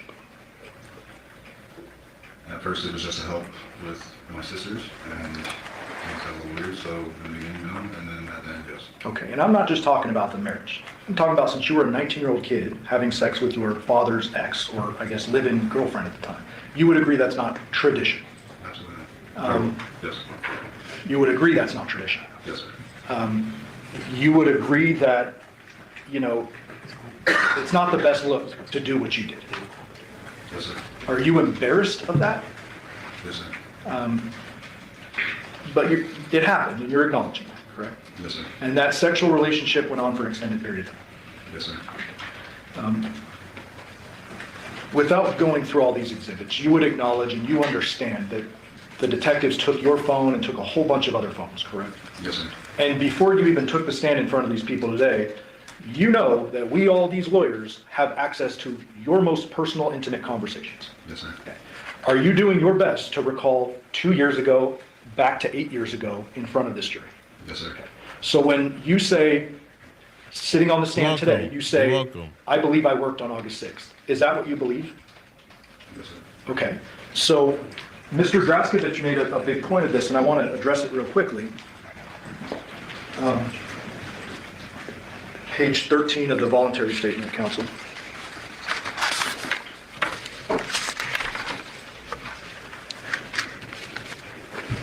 This is about working the day before. Actually, it's bottom of page 12. The detective asks you, okay, is that what time you got off? And I'm going to be exactly precise with the words from this transcript, okay? You respond, sometimes a little earlier. The detective asks, is that what time you got off yesterday? You respond, I got off yesterday at about, wait now, today's Monday. Yesterday was Sunday, right? And the detective responds, yeah. Then you respond, yeah, I didn't work yesterday. Does that sound accurate? Yes, sir. Okay, and I can show you this at any point if you need to see it. My point is, and my question is, on August 7th, you learned your father died from your grandfather, correct? Yes, sir. You have, you were at work and then you go home and you start drinking, correct? Yes, sir. You learn a little bit later that it's not like a natural death and there are police involved, correct? Yes, There are sir. police showing up to your house, they're searching it, they're talking to Nikki, Devyn, they're talking to you, correct? Yes, sir. Okay. You acknowledged with defense counsel earlier, you were not entirely truthful about the depth of your relationship with Nikki, is that correct? Yes, sir. Explain to this jury, let them look at you and say, why is it that you were not entirely truthful about your relationship with Nikki on the day one? I wasn't entirely truthful with our relationship because I didn't know that my father was murdered, and I didn't want anybody to find out that. I tried to tell some truths that I shouldn't be telling. Okay, so do you even know at the time you're giving this interview that Nikki was a potential suspect? I was unaware for the whole thing. I just didn't know why the cops were in the house. Okay, did there come a point in time in the intervening or the days after August 7th where you start to suspect she had something to do with it? Yes, sir. Okay. Was that easy for you to come to that understanding? Absolutely not. She was your wife, she is your wife. Yes, sir. You cared for 2 children together, you had a lot of sexual history with this person, correct? Yes, sir. Did you want to see her go to jail or get arrested for this? Can you repeat the question? Yeah, and I should clarify. In the days where you're just suspecting and you're still kind of figuring out what's going on, did you want her to go to jail and lose her kids for this? Once I found out after the news article, yes. Okay, so once you find out what actually happened to your dad and you presume she did it, you want her to go to jail, fair. Yes, sir. But before that, you're not in any of this interviews blaming it on her, correct? We agree there. Yes, sir. You're not saying she must have done it, you're just giving history. Yes, sir. You minimize your relationship, we can agree. Yes, sir. Okay. With regard to the questioning Mr. Draskovich went through with the, when you learned your dad was moving into the Porcupine Room entrance. I want to talk about this for a moment. Before I get into the transcript, as you sit here right now, when is it that you think you learned that your dad was moving into the residence?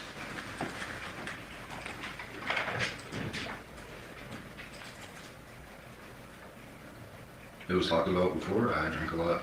According to the paper, I did know about it apparently, but Okay. I didn't think it was actually going to happen. Okay, so, and bottom of page 8. And read verbatim. You are asked, about line 300, counsel. Okay, so then you knew he was moving in and she told you that you were going to have to move out, period. You respond, recently, yes. It was kind of a short notice, but yeah, period. And, period, I mean, period, I know the person he is, so I was like, okay, whatever, I'll deal with it, period. They then ask, okay, and you were going to move out. Did he knew that you lived here or didn't know that you lived here? You responded, no, he knew I lived there. Detective says, and then, ... and you continue and you say, but since I didn't talk to him and she was going over there for the girls and him, I kind of stayed away. I guess they would talk about it and she ran it by me. I drink a lot, so she ran it by me apparently, and I was gonna move out for a short period of time until he got on his feet and I was gonna come back. Does that sound accurate? Do you dispute what is in the statement? Yes, sir. Does it sound accurate? Yes, sir. You're not disputing what's in the statement. No, sir. So even back then, you're telling them like, I drink a lot. She apparently told me this. Yes, sir. As you sit here right now, do you 100% remember when you learned your dad was gonna move in? No, sir. Okay. had you known beforehand, before his death, would that have caused you to fight him, hurt him, kill him? No, sir. Would you have had any reason to kill him? No, sir. Did you want out of this relationship with Nikki at varying points of time? Yes, sir. And so had your dad moved in and you've been told you gotta go stay at a buddy's house and move out or whatever, would that have been a big deal for you at the time? Absolutely.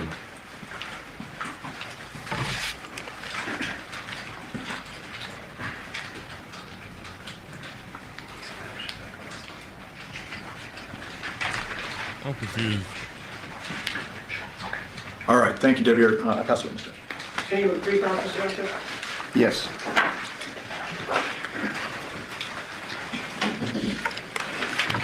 This whole issue about the sexual relationship that you had with Devyn, beginning when you were 19, you didn't speak to the prosecutor or anybody about that until yesterday, correct? Yes, sir. You watched this opening statement, didn't you? Our opening statement, where we laid out what was in the phones. Isn't that right? Can you repeat the question? Yeah, you watched the opening statement in this case, didn't you? What was the opening statement in this case?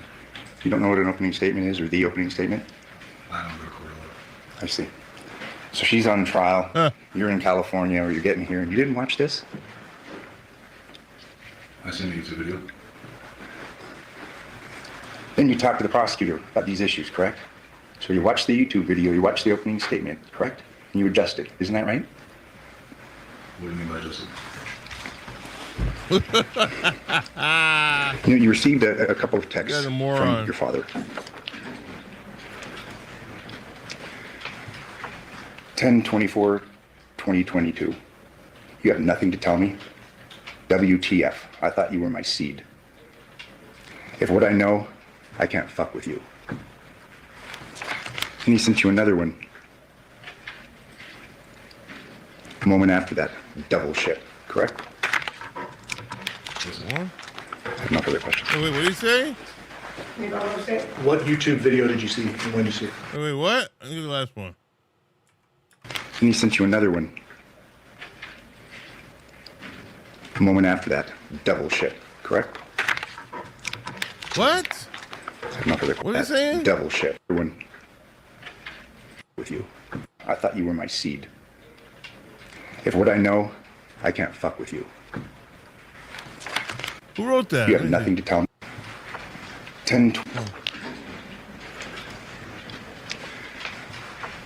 10/24/2022. You have nothing to tell me? WTF. I thought you were my seed. You're my his father. If what I know, I can't fuck with you. Okay. And he sent you another one. A moment after that, double shit, correct? The moment after that, they have double shift. Correct. What do you think? Did anybody know what they're talking about? Double shift? What? I don't understand. Yes, sir. A moment after that, double shit, correct? Double shit? A moment after that, double shit, correct? Prosecutor, you watched this opening statement, didn't you? Can you repeat the question? Opening trial. I seen the YouTube video. What do you mean by adjusted? You received a couple of texts from your father. My last time. 10/24/2022. You have nothing to tell me? WTF. I thought you were my seed. If what I know, I can't fuck with Look you. at my seed. What do I- And he sent you another one. A moment after that, double shit, correct? Yes, sir. I have no further questions. You know what I'm saying? What YouTube video did you see and when did you see it?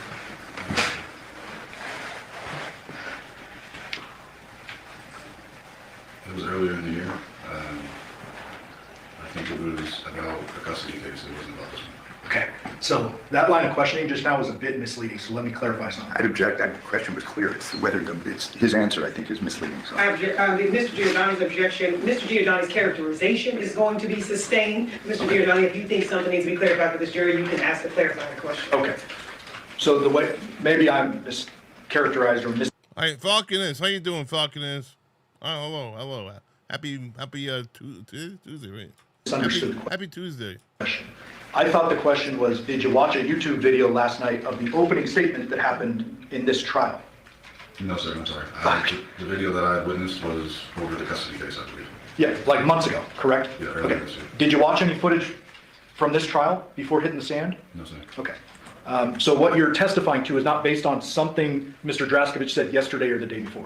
Because you wouldn't know what he said, correct? Yes, sir. And when we met last night, I told you, I'm not going to tell you what anybody said in court. I want to hear the truth. Let's smoke a Correct? cigar. And I said the most important thing is to tell the truth, correct? Yes, sir. Are you doing that? Yes, sir. Pass witness. Any follow-up, Mr. Justice? You're capable of not quite telling the truth when it's to your benefit. Fair to say? I just didn't understand the question, I'm sorry. I see.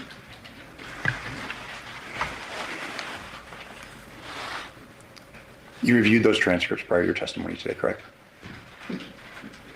Yes, sir. When you spoke with investigators from the district attorney's office in preparation for this trial, didn't you? Yes, sir. They went through what your testimony was going to be. They went through what your statements were going to be, correct? Yes, sir. They provided you transcripts of your prior statements, correct? Yes, sir. And it wasn't until last night that you talked about having the sexual relationship with your wife, about 19, correct?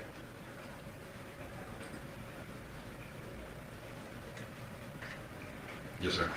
And just last night's the first time you talked about it, just so we're clear, correct? Talk to what? To the prosecutor about this relationship that you had with Devyn. Last night was the first time, correct? Well, he is there, yeah.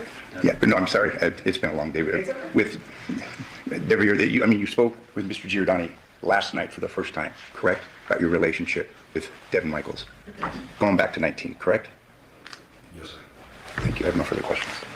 Any follow-up? Yeah, I'm sorry. I just got to clarify. It's like a vanilla flavor, Valkina. It's like a sometimes I think it's like vanilla flavor, something like that. It's very good. I love it. I really like this one. So everyone understands, you testified at a prior proceeding where I questioned you, the grand jury thing that we were talking about earlier. Yes, sir. And you talked about the relationship and you said it was sexual after the first year and it went up and until your dad's death.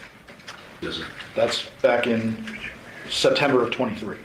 Yes, sir. Last night, you flew in out of state, you came with your girl, and you met with us with a witness present, a guy with a badge. Do you remember that? Yes, sir. Okay. And I don't know if it was meant to be suggested this way, but what I heard was they told you what to say or something Oh, like that? I know I didn't. That wasn't my Okay. question. So that was Okay. okay. So we asked you questions, correct? Yes. And I told you, I can't tell you anything that's happened in court. That would be unethical, correct? Yes, sir. Okay. I told you to tell the truth. Yes, sir. Pass witness. Any follow-up, Mr. Justice? Just so we're clear, I'm not accusing him of any wrongdoing. I'm just saying yesterday was the first time that you had a discussion about having a relationship with your wife, a sexual relationship, from the time you were 19, correct? No, sir. It sounds like I was already interviewed about it. That's all. I read you your grand jury transcript. No, that was in the context of your marriage. You never testified before the grand jury about having a sexual relationship with your wife that began when you were 19, correct? Yes, sir. I have no further questions. Any follow-up, Mr. No, Justice? thank you. Ladies and gentlemen, the jury have any questions for this witness? Okay, seeing no response. Sir, you are excused. Thank you very much for your testimony here today. You can come on. Counsel could approach. But hold on, guys. Guys, what's up, man? I found another video on this trial here with the same witness. Like there's another YouTube video on Court TV with the same witness. I did it on Court TV. Is it on Court TV? Let me see. Yeah, I found this video here, and it says here the name of this video is called "Jail Call Between Murder Defendant Devyn Michaels and Husband Played in Court." A jailhouse call between the murder defendant and her husband. I'm not sure we heard this. Did we hear it? Did anybody remember listening to a jail call in this video between these two? I don't remember that. Unless I fell asleep or something.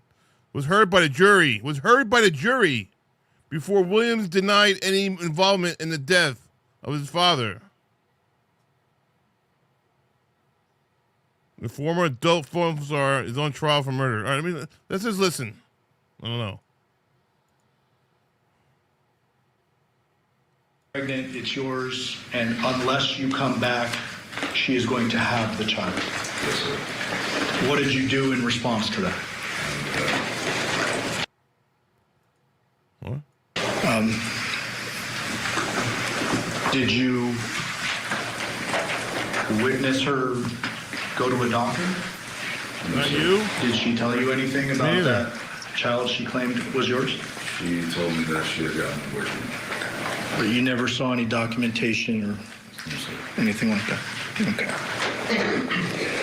So you're pulled back into this situation, you're back here in Vegas, and then you move out again to California. Yes, sir. When you moved back to California that time, do you remember your dad, Nikki, and the girls still staying at Blue Magic together? Yes, sir. Okay. So then you go back to California, and when is it that you return?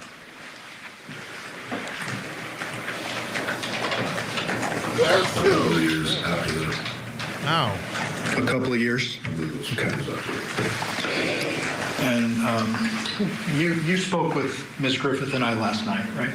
Yes, sir. And we talked about, I'm going to ask you some questions, and if you don't know a date, you estimate, but don't guess. We're in agreement there, correct? Yes, sir. So you're doing your best with the dates. Yes, sir. Okay. When you moved back this time, were the girls living with Nikki and just Nikki? Yes, sir. Where was your dad living? Paul Drive. Where did you move to? Paul Drive. So you lived with your dad? Yes, sir. Who else lived in the home? Yoko and Yoshida. Is Yoshida Yoko's partner, friend, boyfriend? Yes, sir. They're elderly folks. Yes, sir. When you lived with your dad, how was your relationship at that time? How the hell did he hook up with the wife? Like, seriously, how the hell did he hook up with his father's wife? I don't know, man. That's crazy. It was fine. I worked with him. You worked with him too? Yes, sir. Doing what? Anything and everything. Okay. From moving houses to setting up bathrooms. Moving houses, setting up backyards? Okay. So let me ask you kind of a general question before we move on. Is it fair for me to say that your dad was in and out of your life growing up? Yes, sir. Did you have a strong relationship with your dad as you're getting into your late teens, early 20s, or was it just kind of a, that's my dad and Crazy. you don't see him too often, or what? No, I love my father, so we have a strong relationship.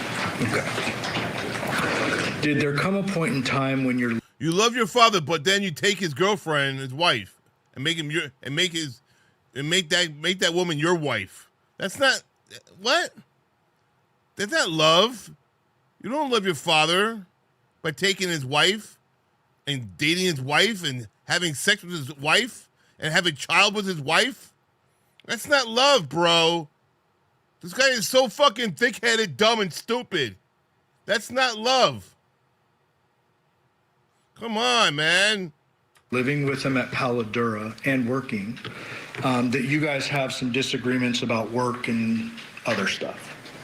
Yes, sir. Would you consider your dad to have been a hard-headed person? Yes, sir. Okay. Was he an opinionated guy? Yes, sir. Did you ever tell your dad that you had been having a sexual relationship with the father of his other children? The mother, you mean? The mother. Jesus, I said wrong. Yeah. No, sir. I apologize. Oh yeah, I remember Knowing that. your dad I as remember you that. did. I remember that. We watched this already. I remember just what we just heard. I remember that. No. If he had known We you heard were this- we having heard a this already. sexual relationship with his mother of his children, is he the type of guy that would have just said nothing and let it go?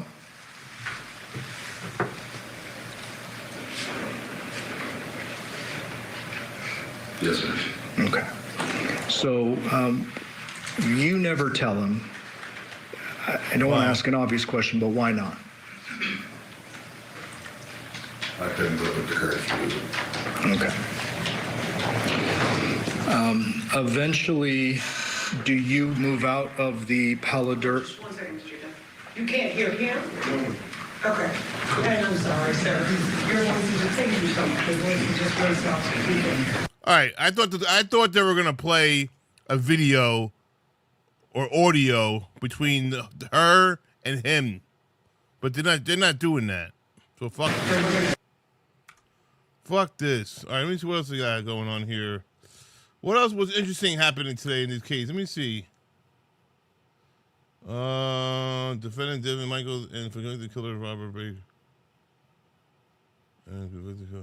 All right, hold on. Let me see what else. What else happened today? Let me close this one. I don't want to watch this no more. See, jail call between murder victim. It's not a jail call. They didn't play no jail call.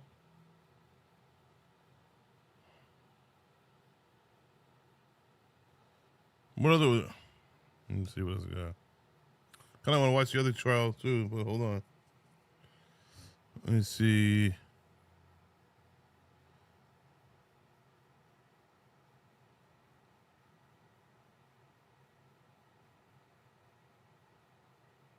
Defendant in court. This is day 2. This is day 2. What is this?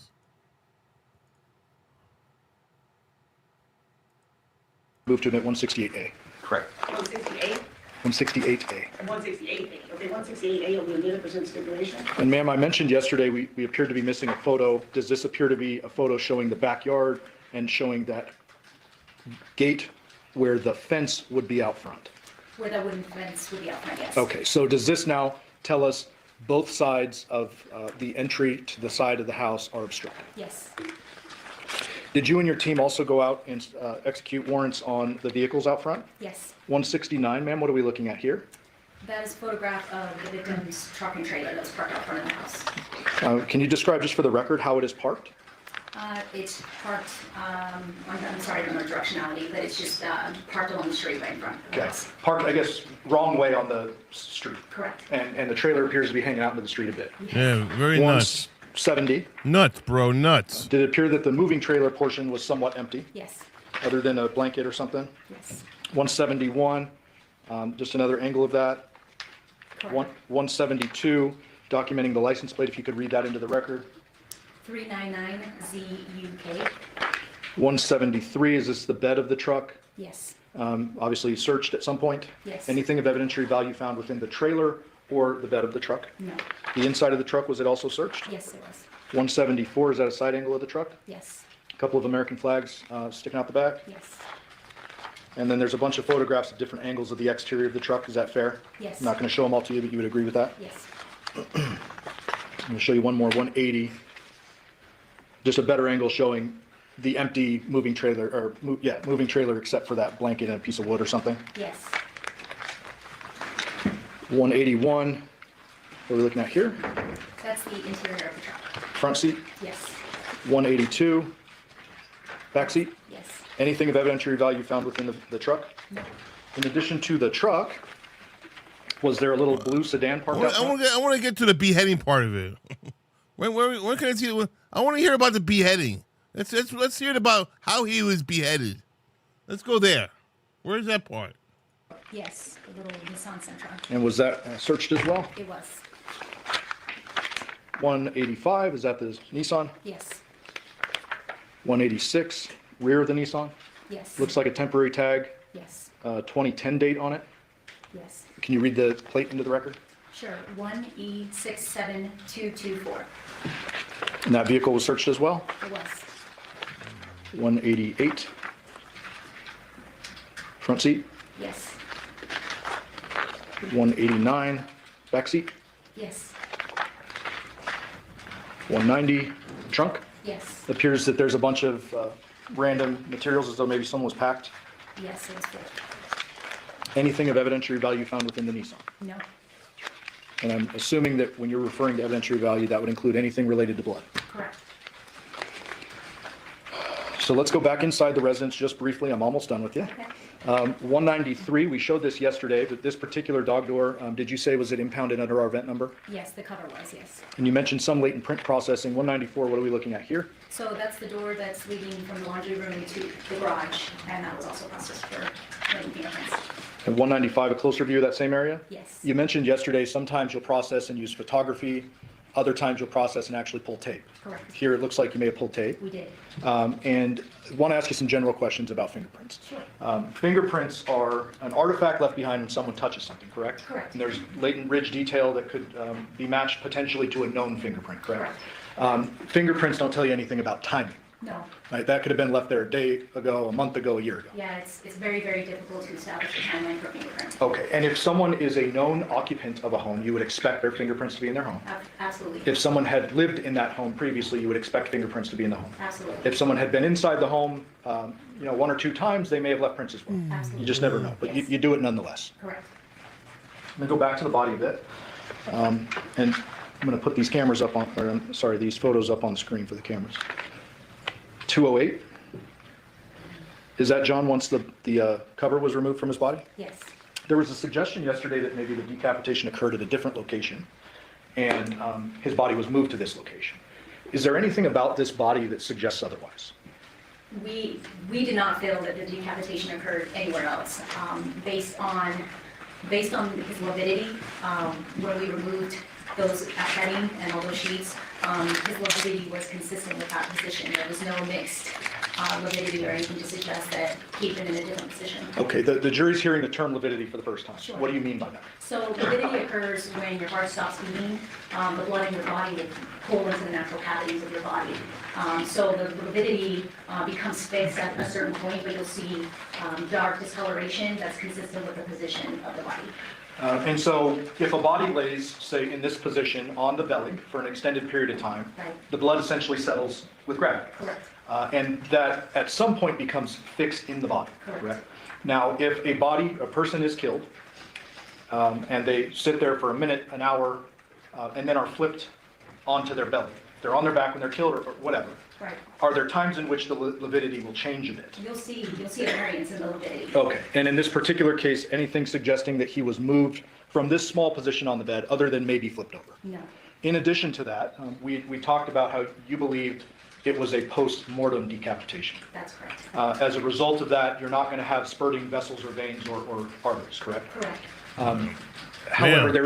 there is blood leaking from the Right. decapitation. That's crazy, man. Did you see anywhere outside of? That's a crazy explanation. That when you decapitated, the blood wasn't squirting out because dead body, I guess, right? This small area in the scene, any evidence to suggest this body was dragged in, brought in, carried in, or anything like that? No, nothing of the sort. Wow. Showing you 212. Now that the cover is removed, can we see more of those what appeared to be chemical burns? Yes. Not feeling the need to publish this photo, but I'm going to just show you the old school way. 214 ultimately is the body removed from the scene, placed into a bag, and the custody taken over by the Clark County Coroner's Office. Yes. Ladies and gentlemen of the jury, I'll just remind you, you will have all of the photos that were admitted into evidence when you go back for your deliberations. Thank you, Your Honor.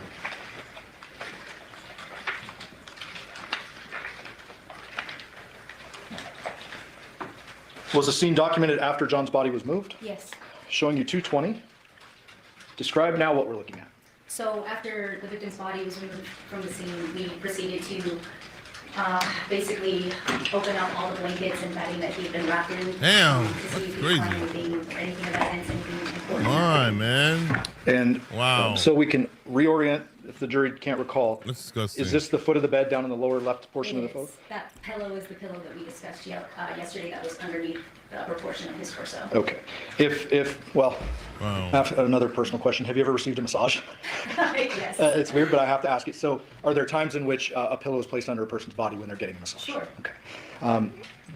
Down here, bottom left portion of the bed, when you first come upon the scene, that is bare, correct? Right. Just mattress, Just and then mattress. we saw the red staining in this area.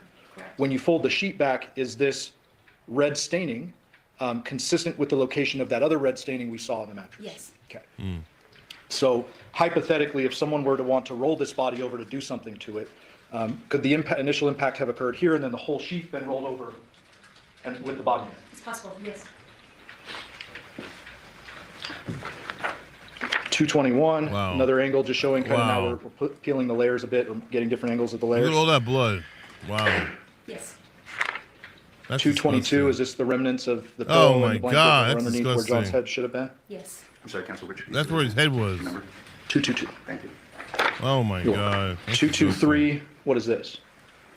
That's a towel that was found towards the head of the bed. Okay. And now it's just been laid out for documentation? Correct, yes. Wow. 225, Cut his head off. Why would you cut his we're head now off? seeing the white comforter kind of spread out, Yes, Why cut the head a off? couple of blood spots in Why? corresponding corners on the top. yes. I don't understand that. Why don't you cut the head off? Or whoever did. Why So cut one the more head off? graphic image just to talk about a point you made earlier. 229.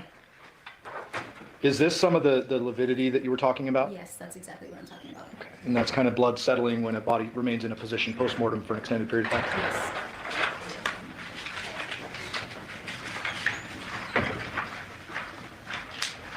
Yeah, I hope they let you go home tomorrow, Cakes Boo. I pray for you. One last question. Did you observe any bleeding injuries to the victim's hands anywhere? No. Thank you. I'll pass the witness. Okay, Thank you.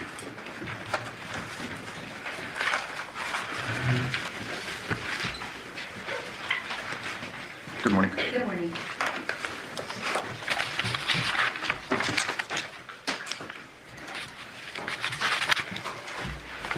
We'll just start with the last part of your testimony and address some of the testimony you gave yesterday. Okay. You were Now, asked- before we get into that guy, I want to see the testimony from yesterday. This is part 2. We're right now watching part 2, day 2. But I think it all began in day 1, part 2. So let's look at the day 1, part 2 of this girl. I think she starts over here. Let's see what it says here. Sure. If at all possible. So not everyone necessarily does the walkthrough, but yes, once the search warrant is signed and we're authorized to go in, like a scanner, it's like a 3D scanner. So I actually did the scans of the scene, and it just generates point cloud data. Yes.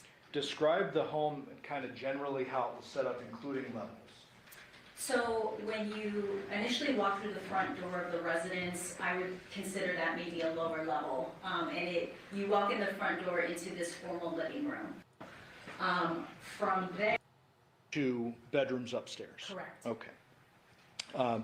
Based upon the scene and kind of how you're approaching it, attempting to depict those exactly where they're found.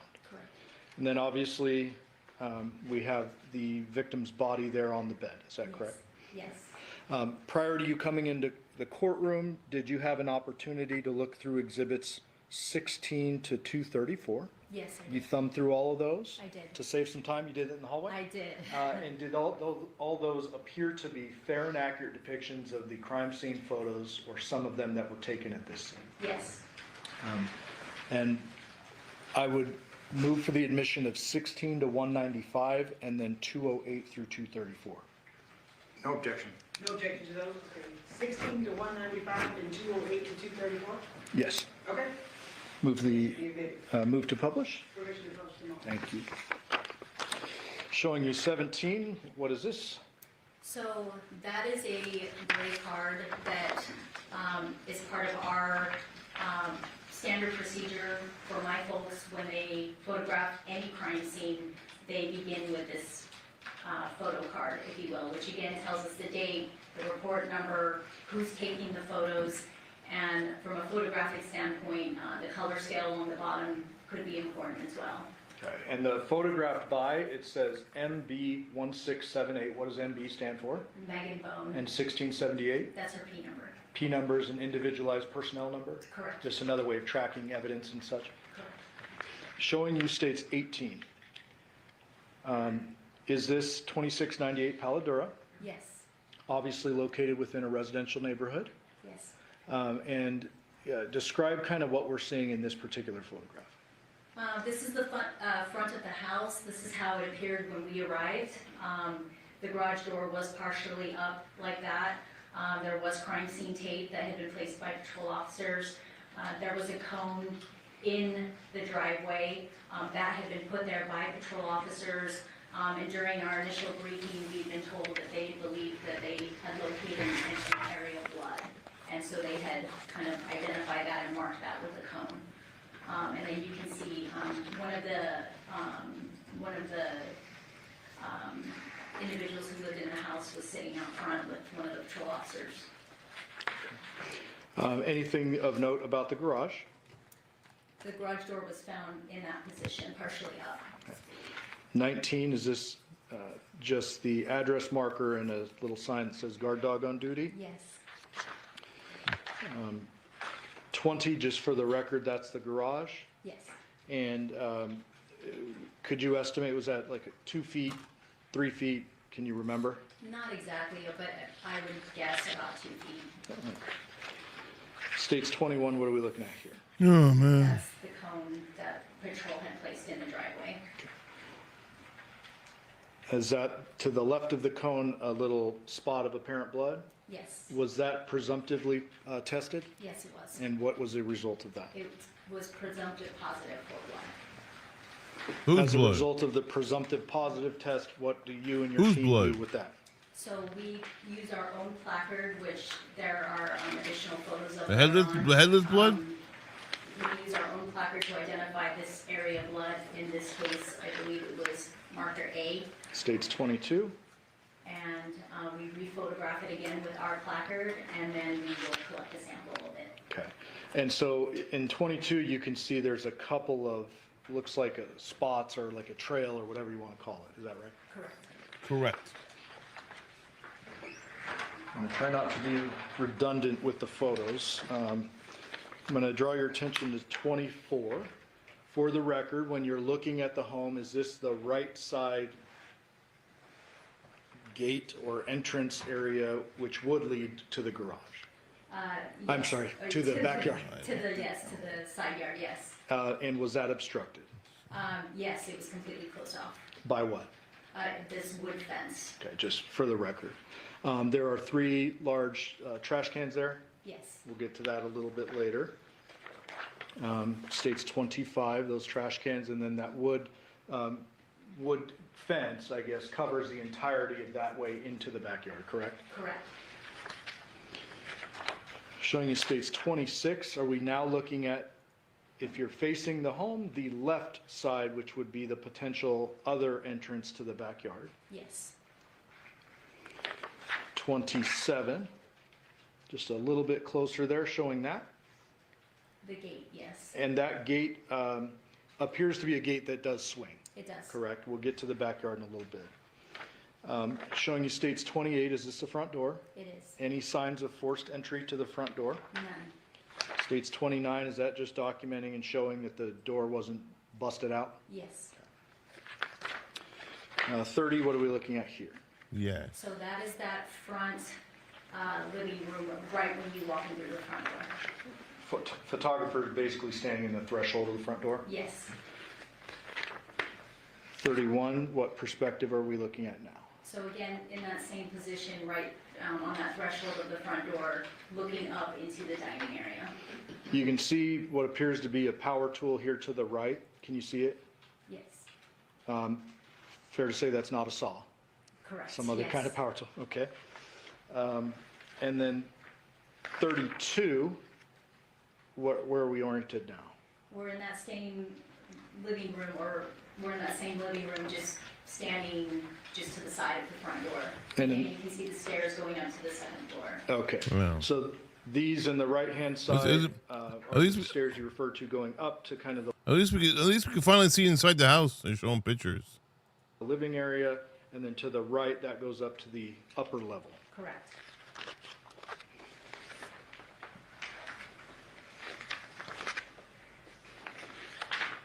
States 34, have we now gone up one level? Yes.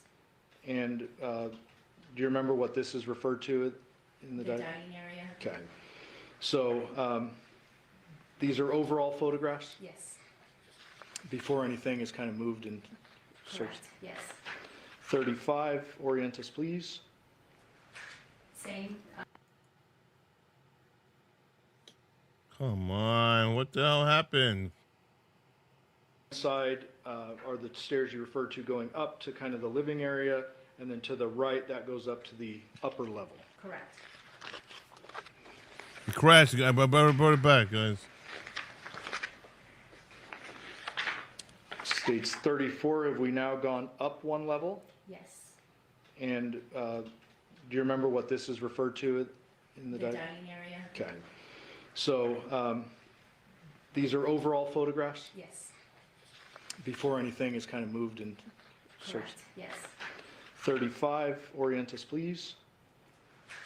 Same, in that dining area, but you can kind of see the entry going into the kitchen. 36, is this just showing the stairs that lead up to the, I guess it's the third floor, but the upper level? Yes, 37, what are we looking at here? that is a closet just inside that kitchen area. 38, That's an overall of the kitchen. 39, just a different angle of the kitchen. Yes, Was the kitchen searched and documented? yes, Oh my god. 40, is that the kitchen? yes, 199.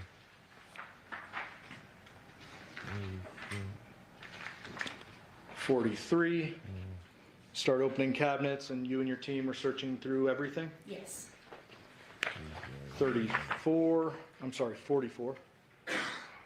Oops. Zoom back out. Still in the kitchen, opened up the dishwasher. yes, Nothing of evidentiary value or note in there. no, And I won't go through all these, but I mean, you're opening these cabinets and going through pretty much everything, right? correct, 46, knife drawer. yes, In here, we have kind of your common steak knives and butter knives over here. Is that fair? yes,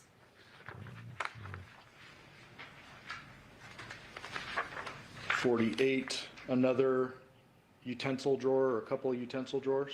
yes, I'll get a studio, one chair. One bedroom. And there are several other drawers, cabinets that are photographed Squeeze everything in. in the kitchen. Is that right? yes. Dr. Eve, what's up, Dr. Eve? Nice to see you. What's up? Anything that you found that had any apparent blood on it or anything of potential evidentiary value? Nothing, And you went into the 56, went into the fridge, documented everything. Fair? yes, Dr. Eve, Dr. Eve. Dr. Eve, Dr. Eve. Focus in on 61. What is this here? that is one of two trash cans that were located One in unit that kitchen area. available? And that trash can was searched. Yes, Anything of potential evidentiary value? no, Random question for you. Did you find any engagement ring or any type of ring in the trash? no, In any trash can? no, States 63. What are we looking at here? that is the adjacent dining area to the kitchen. Okay. And so in the background, you can see an entrance to a room. Where is that going? That is going down to the living room makeshift bedroom area that the victim was found in. And before we move out of this kitchen or dining area, 65, is that another trash can? Yes, Searched? yes, No ring? that one was completely empty.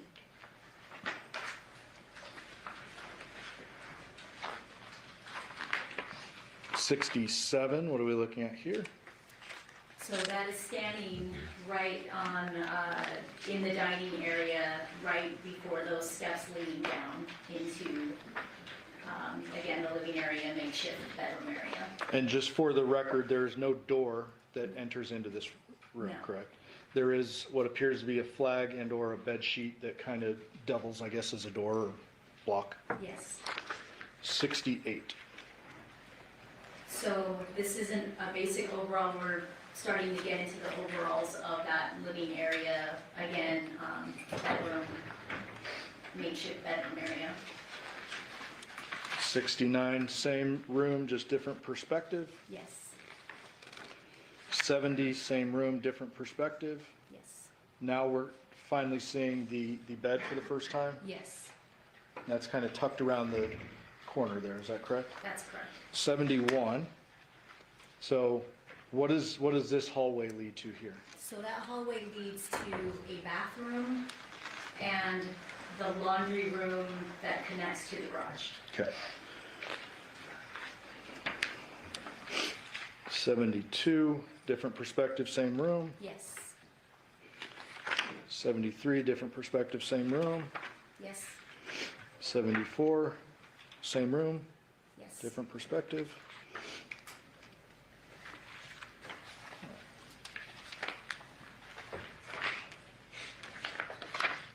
78, what are we looking at here? So along the south wall of that room was like fireplace area, and it had this shelving area on top of it.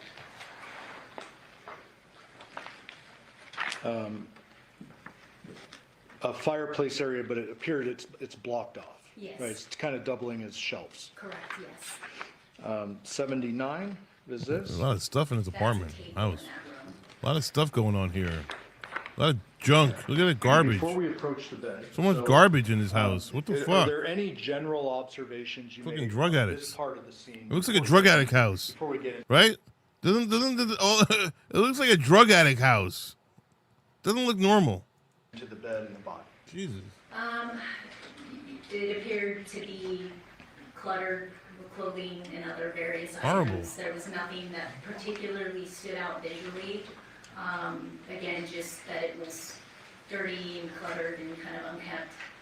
And obviously, no weapons or anything No. like that you found at this point. Yeah. So states 80, we're kind of shifting over to the bed here. What are we looking at? A shoe, some socks, some random clothing items. One of those random clothing items is some black boxers. Yes, Okay. You got a shoe, some socks, and some wires, correct? correct. Showing you now states 81. Just please for the record orient us. So we're looking north at the bed, so that's the north wall. And that's the bed that's tucked away in that whole side of the room.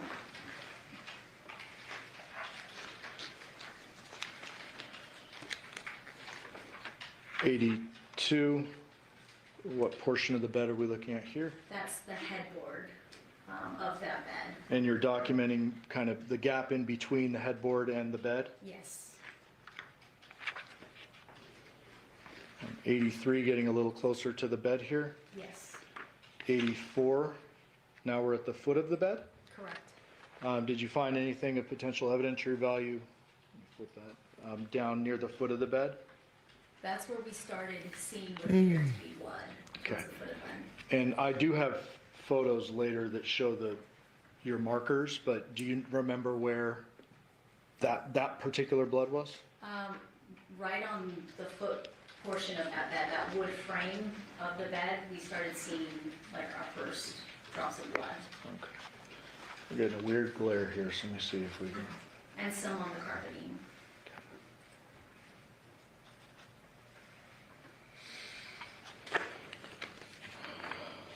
84A, for the record, that was within the stack 84A, but I don't think I mentioned that. I don't think you mentioned it. We'd move to the admission of the A as well. Okay, No objection. okay. Thanks. So now we are, we're still on the other side of the bed. I apologize. Let me show you. 86. So what are we looking at here? So that's on the opposite side of the bed. Now we're at, standing on the opposite side of the bed, where you can see the top portion of the victim, and you have that small kind of area just between the bed and dresser, some other furniture items along that wall. For the record, the victim's his shoulders are kind of adjacent or parallel to the left side of the bed in this photo. Yes, the left edge, I should say. Yes? Yes. Yes. Yes. Did you Yes. make any observations about the blood patterns here on top of the bed? There were some, what appeared to be deep saturation bloodstains on that side of the bed. There is a glare, and I've been trying to fix it, but tell me if you need me to bring this photo up to you. Do you remember this particular stain, saturation closest to the foot of the bed being more red in color? I don't remember that specifically. Okay. May I approach? Yes. I can see it in this photo, yes. Counsel, which exhibits now? Sorry, 86. Thank you. And then down on the ground, did you make any observations? Yes, there was another area of what appeared to be just saturated blood right on the ground right below. 91, that shows it a little bit better. I'm going to try to zoom in. Zoom in. Zoom. The larger stain on the ground, is that an area you would refer to as a saturation point? Yes, And then there's another lighter spot above that, correct? correct. Just tell me kind of what your observations were related to this blood and the positioning of the victim. So that was right below where the victim's head would have been.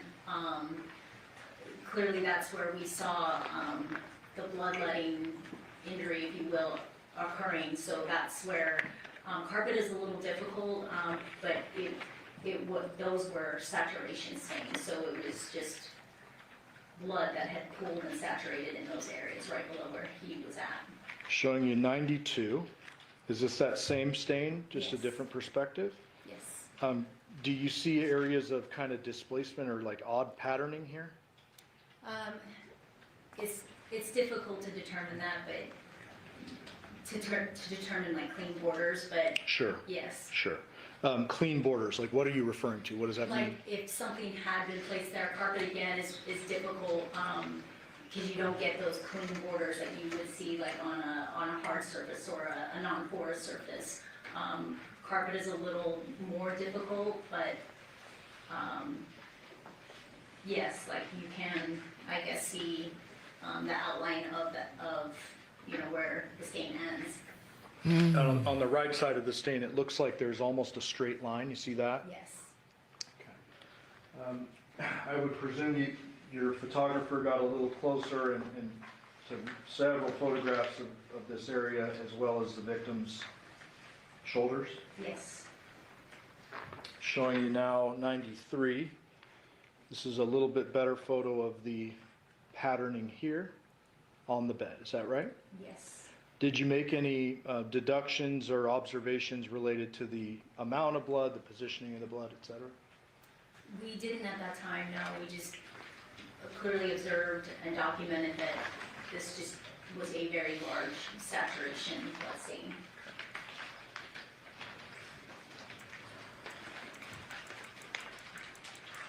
'98, this is a different perspective. Oops. What are we looking at here? So that is the upper portion of the victim, again, void of his head.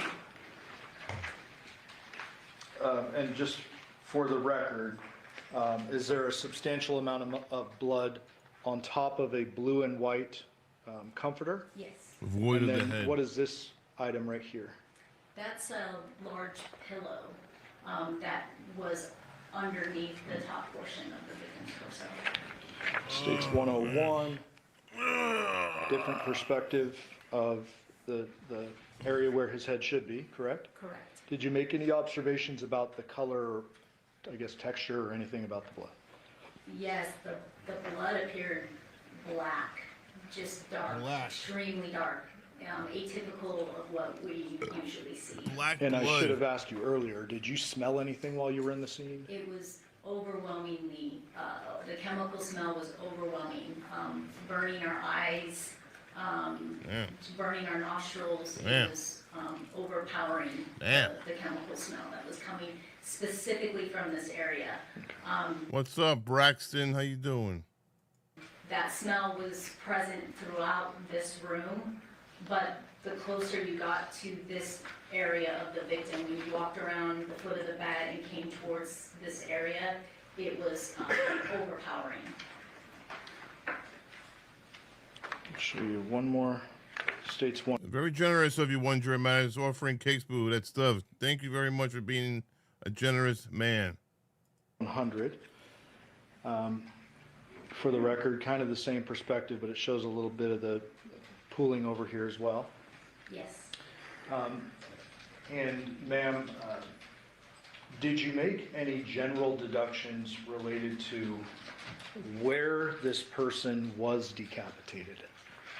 We felt like it was done right there. Why do you say that? I mean, there wasn't any signs of a struggle. There wasn't any signs that he'd been moved. There wasn't, if anything, we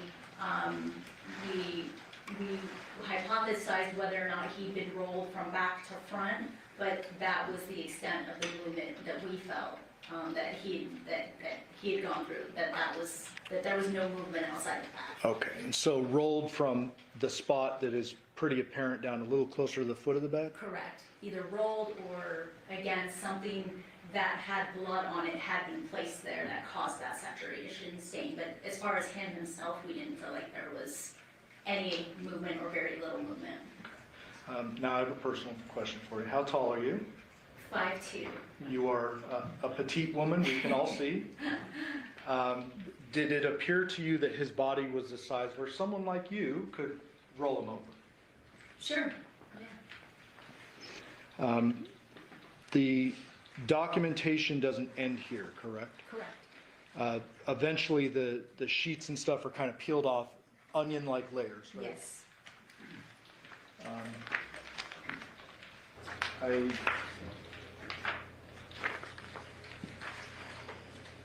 Well, you looked closely at the victim's neck where his head was decapitated. Yes. Did you make any observations about the injury itself?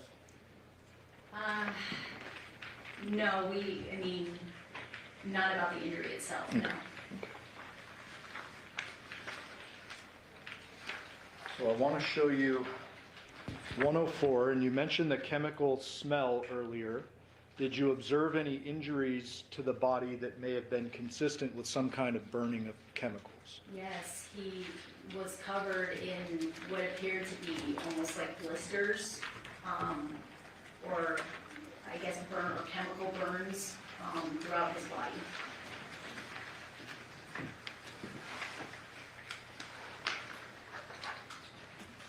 States 106. Is that an angle of the backside of his left shoulder Yes. and left inner arm? Yes. And are these some of the blistery kind of burn-like marks you're seeing? Yes. And many of those are documented closer. I won't go Yes. through all of them, but they're documented closer, correct? Yes. Moving away from the body now to 109, what are we looking at? That is looking down that short hallway leading towards, again, there's a hallway bathroom off to the right, and then you can see the laundry room and that door that leads out to the garage. 110. What are we looking at there?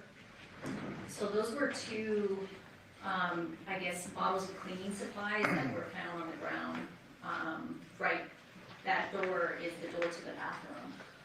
So one of them was a bottle of ammonia, and the other one is a bottle of soft scrub.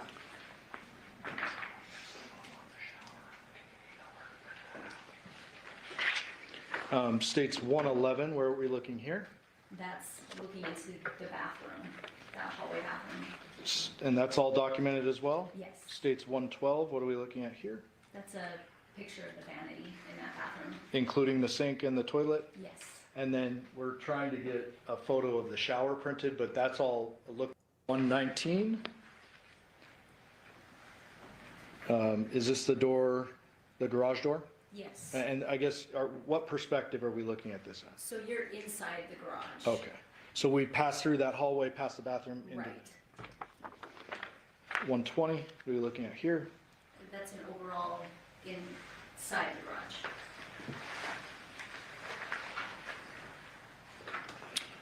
.121, different perspective, but kind of capturing the other angle. Yes. 122, also in the garage. Yes. Did you, and I should say all of you, HPD, Yes. did you turn this garage upside down as well? Yes. Was there any weapons found in this garage? No. Anything with apparent blood on it? No. And obvious question, did you find the victim's head anywhere in the garage? No. Where is the head? They never found the head, guys. The head is Back still to the missing. Bedroom for a minute, 123. It's fucked up. Is this the slider leading to the backyard? Yes. No head. And 125, when you move the blinds back, what is this here? So that's a doggy door insert that goes inside of the sliding glass door, and it has that glass panel, and then at the very bottom was a doggy door. And for the record, that doggy door is closed. Yes. And then this particular, the latch on the slider, was that open or closed? Open. Open. Ultimately, did you and other crime scene analysts impound this dog door We did. cover?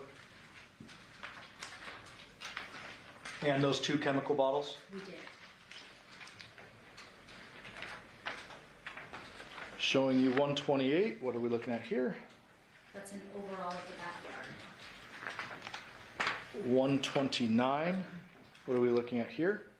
That's the side gate that we previously looked at inside of the house. I'm gonna try to zoom in the best I can. This is not the gate where we saw the big wooden fence. No. So if you're looking at the house from the front, this would be the left gate. Yes. And in the back, obviously, the right gate. Could anyone access that gate from the front? Like, what are we looking at here? That is, it was like wood boards and everything, like on the ground, in front of the gate. Okay, and that gate, for the record, swings into the backyard, Yes. and that would be obstructing. Yes. Maybe he heard. Maybe the heard was buried somewhere. I don't know.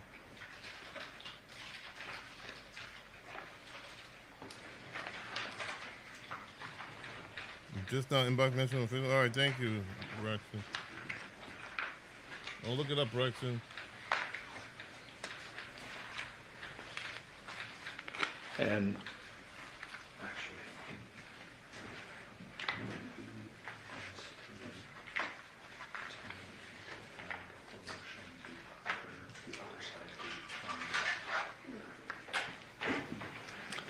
we're come back to the backyard in a minute. I'm going to just try to make this more efficient. 1:30, you go upstairs. Yes. You and other crime scene personnel document all of that. Yes.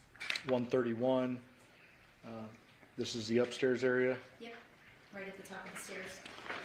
And just as an example, 132, you're opening cabinets, you're going through everything, correct? Correct. Without showing a bunch of photos, was there anything of potential evidentiary value found upstairs? No. Any weapons? No. Any head? No. Any blood? No.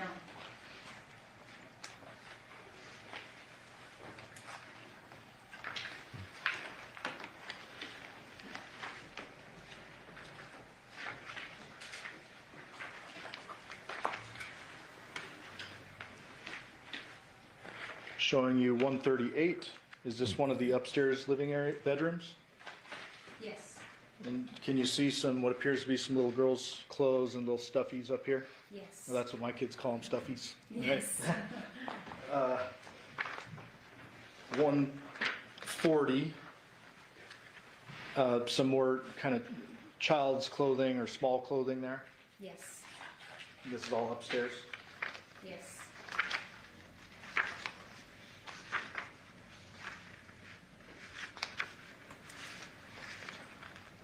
145, This bathroom door appears to be painted pink. Yes. Did you find it?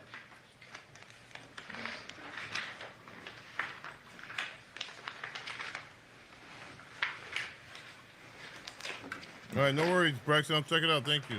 So very briefly, 153, we now have evidence placards next to the 2 chemical bottles, Yes. and those should correspond with our crime scene diagram. Yes. Evidence placard 1 states 155, the ammonia bottle.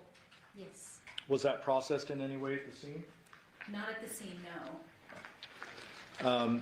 For the record, 156, that's just showing the other side of the bottle to see how much is left in there. Correct. I'd say maybe 1/3 full. Correct. And did I say, is that the ammonia bottle? Yes. Okay, and then 154, the other bottle appears to be soft scrub bleach. Yes.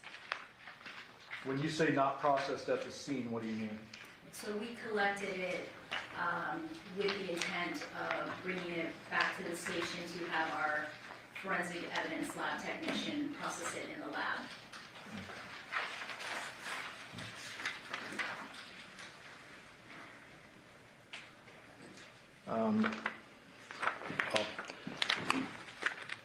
Going back to the backyard for a moment, the one gate is obstructed that swings inward to the backyard. Correct. The other side, I'd shown you a photo earlier from the front, that gate, I'm sorry, that wooden fence, Yes. does that Bowling ball cause that bag? side to be completely It obstructed? probably isn't a bowling ball bag in the So bottom. both sides At are the bottom of the sea. obstructed. Yes. States 160, where are we now? So that's the foot of the bed. where the victim was. 161, now we have an evidence placard showing what? That's showing an area of apparent blood that was located on the foot of the bed. Very small, almost like droplets.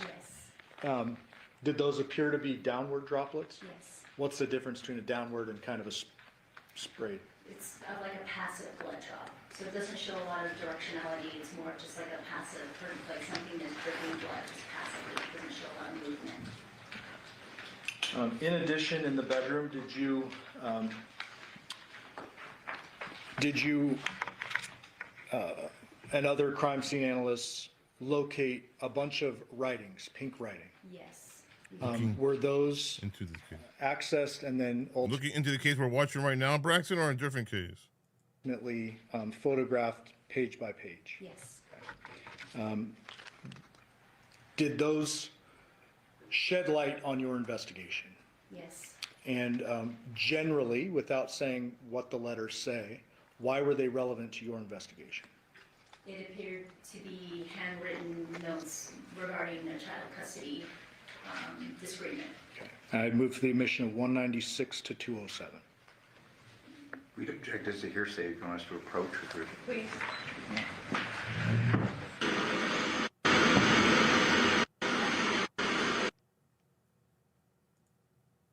I think it's over. They're gonna end it. Yeah, they're gonna end it I here. mean, if they arguing, I don't know that that's gonna be done in the next 20 minutes, so we're gonna stop for the day. All right. Developing news at this hour. Hold on. Where were we? I gotta get off anyway. Where were we? This one here? It's a series of questions concerning lividity. And 168A, looks like no one's able to find it, but your exceptional clerk tells me that it is the shower photo? 168 has been admitted. Oh, okay, So it's been admitted. just can't find it. Yeah. All right, start from the beginning, ma'am. I won't be too long, but I gotta go back. And that was also processed for making payments. At 195, a closer view of that same area? Yes. You mentioned yesterday, sometimes you'll process and use photography, other Yeah, times you'll look at that process and blood. actually pull tape. Correct. Here, it looks like you may have pulled tape. We did. And want to ask you some general questions about fingerprints. Fingerprints are an artifact left Fingerprints. they gotta be her fingerprints in there. Look at those fingerprints. behind when someone touches something, correct? Correct. And there's latent ridge detail that could be matched potentially to a known fingerprint, correct? Fingerprints don't tell you anything about timing, No. Right? That could have been left there a day ago, a month ago, a year ago. Yeah, it's very, very difficult to establish a timeline for fingerprint. Okay, and if someone is a known occupant of a home, you would expect their fingerprints to be in their home. Absolutely. If someone had lived in that home previously, you would expect fingerprints to be in the home. Absolutely. If someone had been inside the home, one or two times, they may have left prints as well. Absolutely. You just never know, but Yes. you do it nonetheless. Correct. I'm gonna go back to the body a bit. And I'm gonna put these cameras up on, or I'm sorry, these photos up on the screen for the cameras. 208.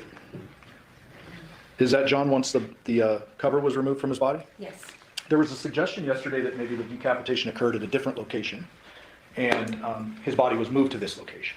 Is there anything about this body that suggests otherwise? We did not feel that the decapitation occurred anywhere else, based on his morbidity.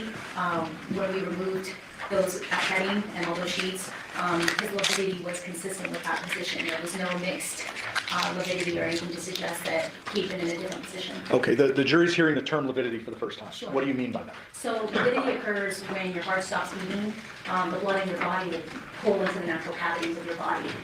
So the morbidity becomes fixed at a certain point, but you'll see dark discoloration that's consistent with the position of the body.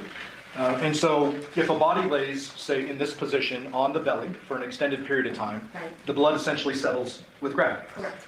And that at some point becomes fixed in the body, Correct. Now, if a person is killed, and they sit there for a minute, an hour, and then are flipped onto their belly, they're on their back when they're killed or whatever, Right. are there times in which the lividity will change a bit? You'll see a variance in the morbidity. Okay, and in this particular case, anything suggesting that he was moved from this small position on the bed other than maybe flipped over? No. In addition to that, we talked about how you believed it was a post-mortem decapitation. That's correct. As a result of that, you're not going to have spurting vessels or veins or arteries, correct? Correct. However, there is blood leaking from the Right. decapitation. Right. Did you see anywhere outside of this small area in the scene any evidence to suggest this body was dragged in, brought in, carried in, or anything like that? No, nothing of the sort. Black light showing? What do you mean black light showing? Showing you 212. Jim Collington, what's up? Now that the cover is removed, can we see more of those what appeared to be chemical burns? Yes. Not feeling the need to publish this photo, but I'm going to just show you the old school way. 214, ultimately is the body removed from the scene, placed into a bag, and the custody taken over by the Clark County Coroner's Office. Yes. Ladies and gentlemen of the jury, I'll just remind you, you will have all of the photos that were admitted into evidence when you go back for your deliberations. Thank you, Your Honor. Let me see this You already. did not observe or analyze the wound, correct? Well, I observed it up close, but I didn't make any determinations as far as what could have caused that or what implementations that caused the decapitation. I didn't make any of those specific assumptions. But nonetheless, you gave an opinion that the head was severed there, correct? Yes, that's what I believe, yes. Are you aware of how the head was severed? No, I'm not. What instrumentalities may or may not have been used in severing the head? I have read the anthropologist report at this point, but at the time, no. Okay. I didn't make any assumptions at the time, no. But you were reaching these hypotheses prior to reviewing the anthropologist's report. Not a hypothesis about what instruments were used to cause the decapitation. Well, you're talking about the death occurred here, but you're not really clear on how the death occurred, correct? Or at least how the decapitation occurred, fair to Not say? how the decapitation occurred, no. You're aware, and since you've addressed it,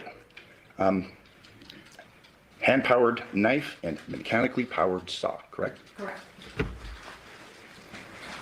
You gave testimony concerning cast-off blood, things like that, correct? Correct. And it was your testimony that you didn't see any evidence of cast-off, correct? I did not. You didn't see any evidence of cast-off on the walls, correct? Correct. You didn't see any evidence of cast-off on the headboard. Correct. You didn't see evidence of cast-off on the mattress, did you? No. You gave some opinions concerning blood spurting when a person's alive, correct? Correct. Fair to say that a mechanically powered saw would, the kinetic energy would cause cast-off? Well, it's difficult to say. My only experience with hand-powered tools post-mortem involved being present for multiple autopsies at the coroner's office, where they use power tools to cut up an individual's head or do wide incisions. And no, I don't see any blood spatter associated when they do that. More of the bodies have been refrigerated, correct?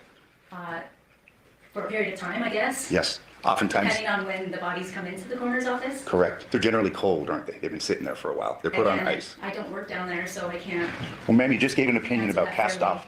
Just gave an opinion now about cast off electric tools. That's a different set of circumstances than those circumstances that you saw in the photographs that you've been shown, correct? Well, you asked that if a high-powered tool was used, if I would expect to see cast off. And I'm not gonna say no, but what I'm gonna say is based on my experience with powered tools cutting into bodies, I have not seen cast off or spatter. And we were addressing your narrow experience in the coroner's office, correct? I mean, explain narrow. We're not talking about crime I scenes, don't are we? work down there, but I've been present for countless autopsies. You've never seen a dismemberment of a body, head, arm at a crime scene, have you? I've seen limbs come off before, but I've never been present for that. Point I'm making, cast off, things like that. Correct. Fair to say? I've never been present for a dismembering at scene.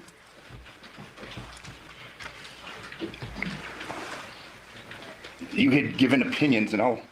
Are these all the exhibits right here? The ones I used were there. Today, these were yesterday's, okay. All of them.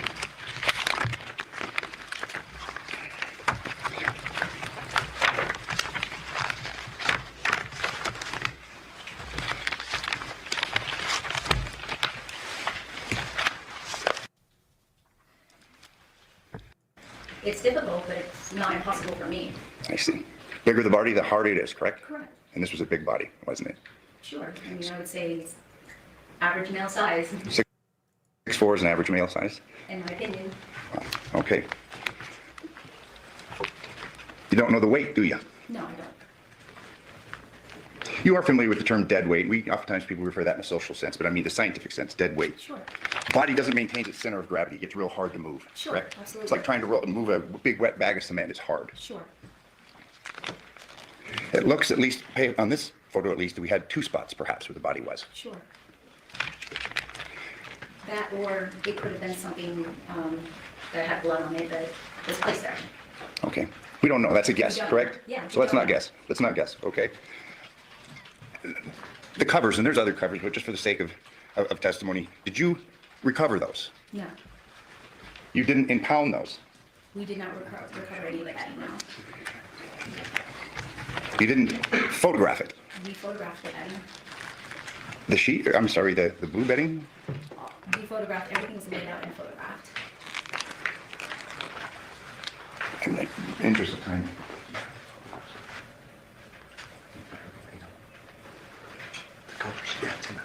Is it missed? Yeah. It's just slanted. I brought these things. Thanks, Mike. So there was no analysis performed on the bed cover? No. Analysis of what kind? Cuts? We did visual observations, but we did not observe any cuts on the bedding or the bed. Did you take any close-up photographs of the members of the, future members of the jury, law enforcement, defense attorneys? No? We did overall photos, and if there had been any defects observed, we would have documented those. No close-ups? Close-ups of what? The bedding, where the body's found. We laid out the bedding, but like, a close-up would be something of a specific area or a defect or something like that, so. I mean, you're giving testimony about a head that you don't know how was cut off, and that somehow that happened there, correct? Correct. And you didn't keep the bedding, correct? We didn't feel like the bedding had any evidentiary value to it. I may approach the witness. Obviously, you've gone through these crime scene photos. If you could please show us the photograph that you took.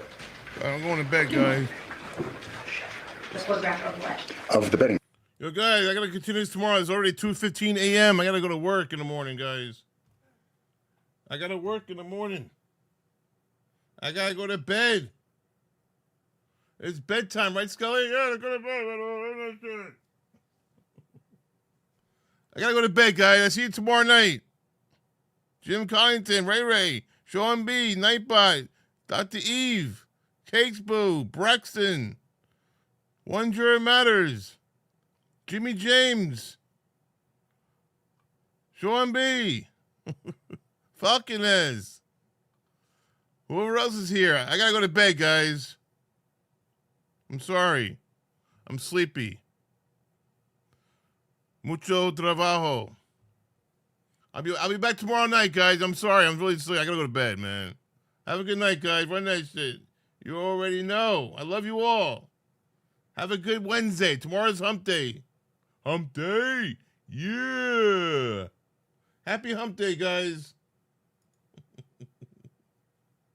Bye. I love you all. Thank you for watching. Seriously. Thank you very much.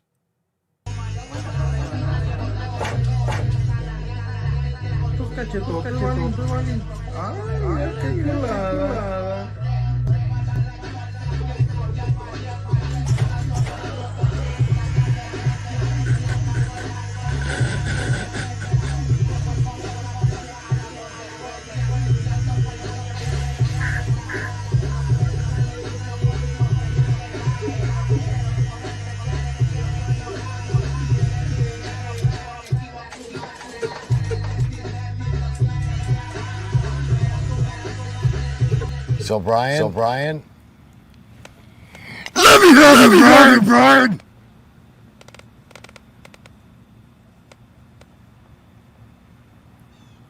What did you do? You're living it every night, aren't you, boy? Turn yourself in, Brian. Once in your life, be a man. You like him going? Whoa!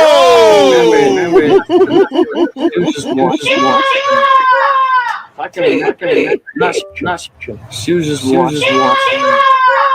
Remember, no, she wasn't doing that. I was just saying she was talking. Got it. But she was mainly watching pop. All right, guys, good night. I'll see you tomorrow. Run that shit. Let's go. She was young. She was beautiful.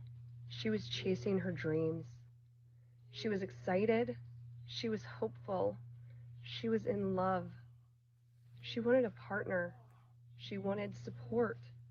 She wanted to be cherished. She trusted him. She was anxious. She was overwhelmed. She took responsibility. She was scared. She was manipulated. She was abused. She didn't deserve this ending. She didn't deserve the abuse.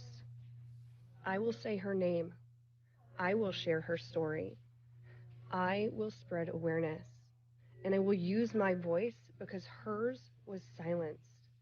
Her life was stolen, but her legacy will live.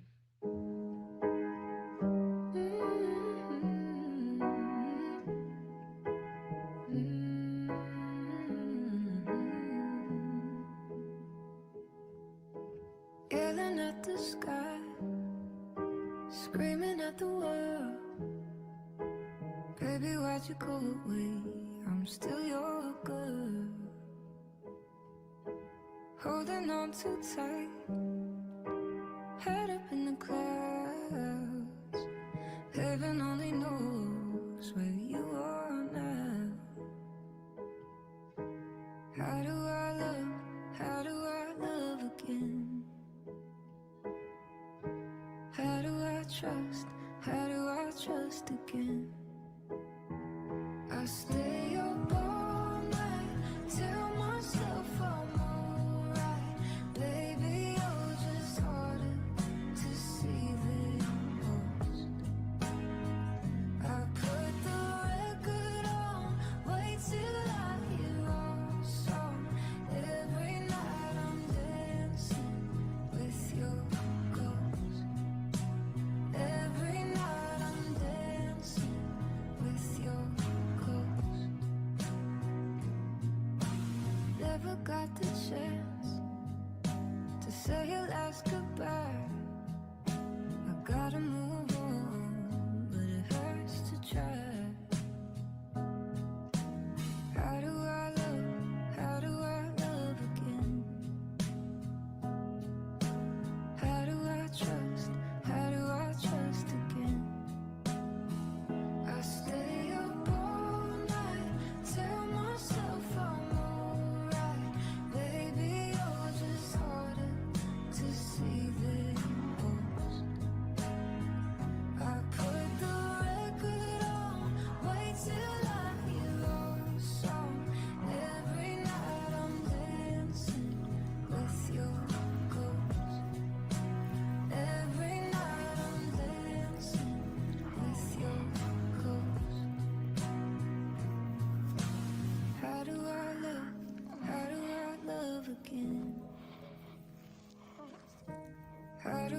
trust?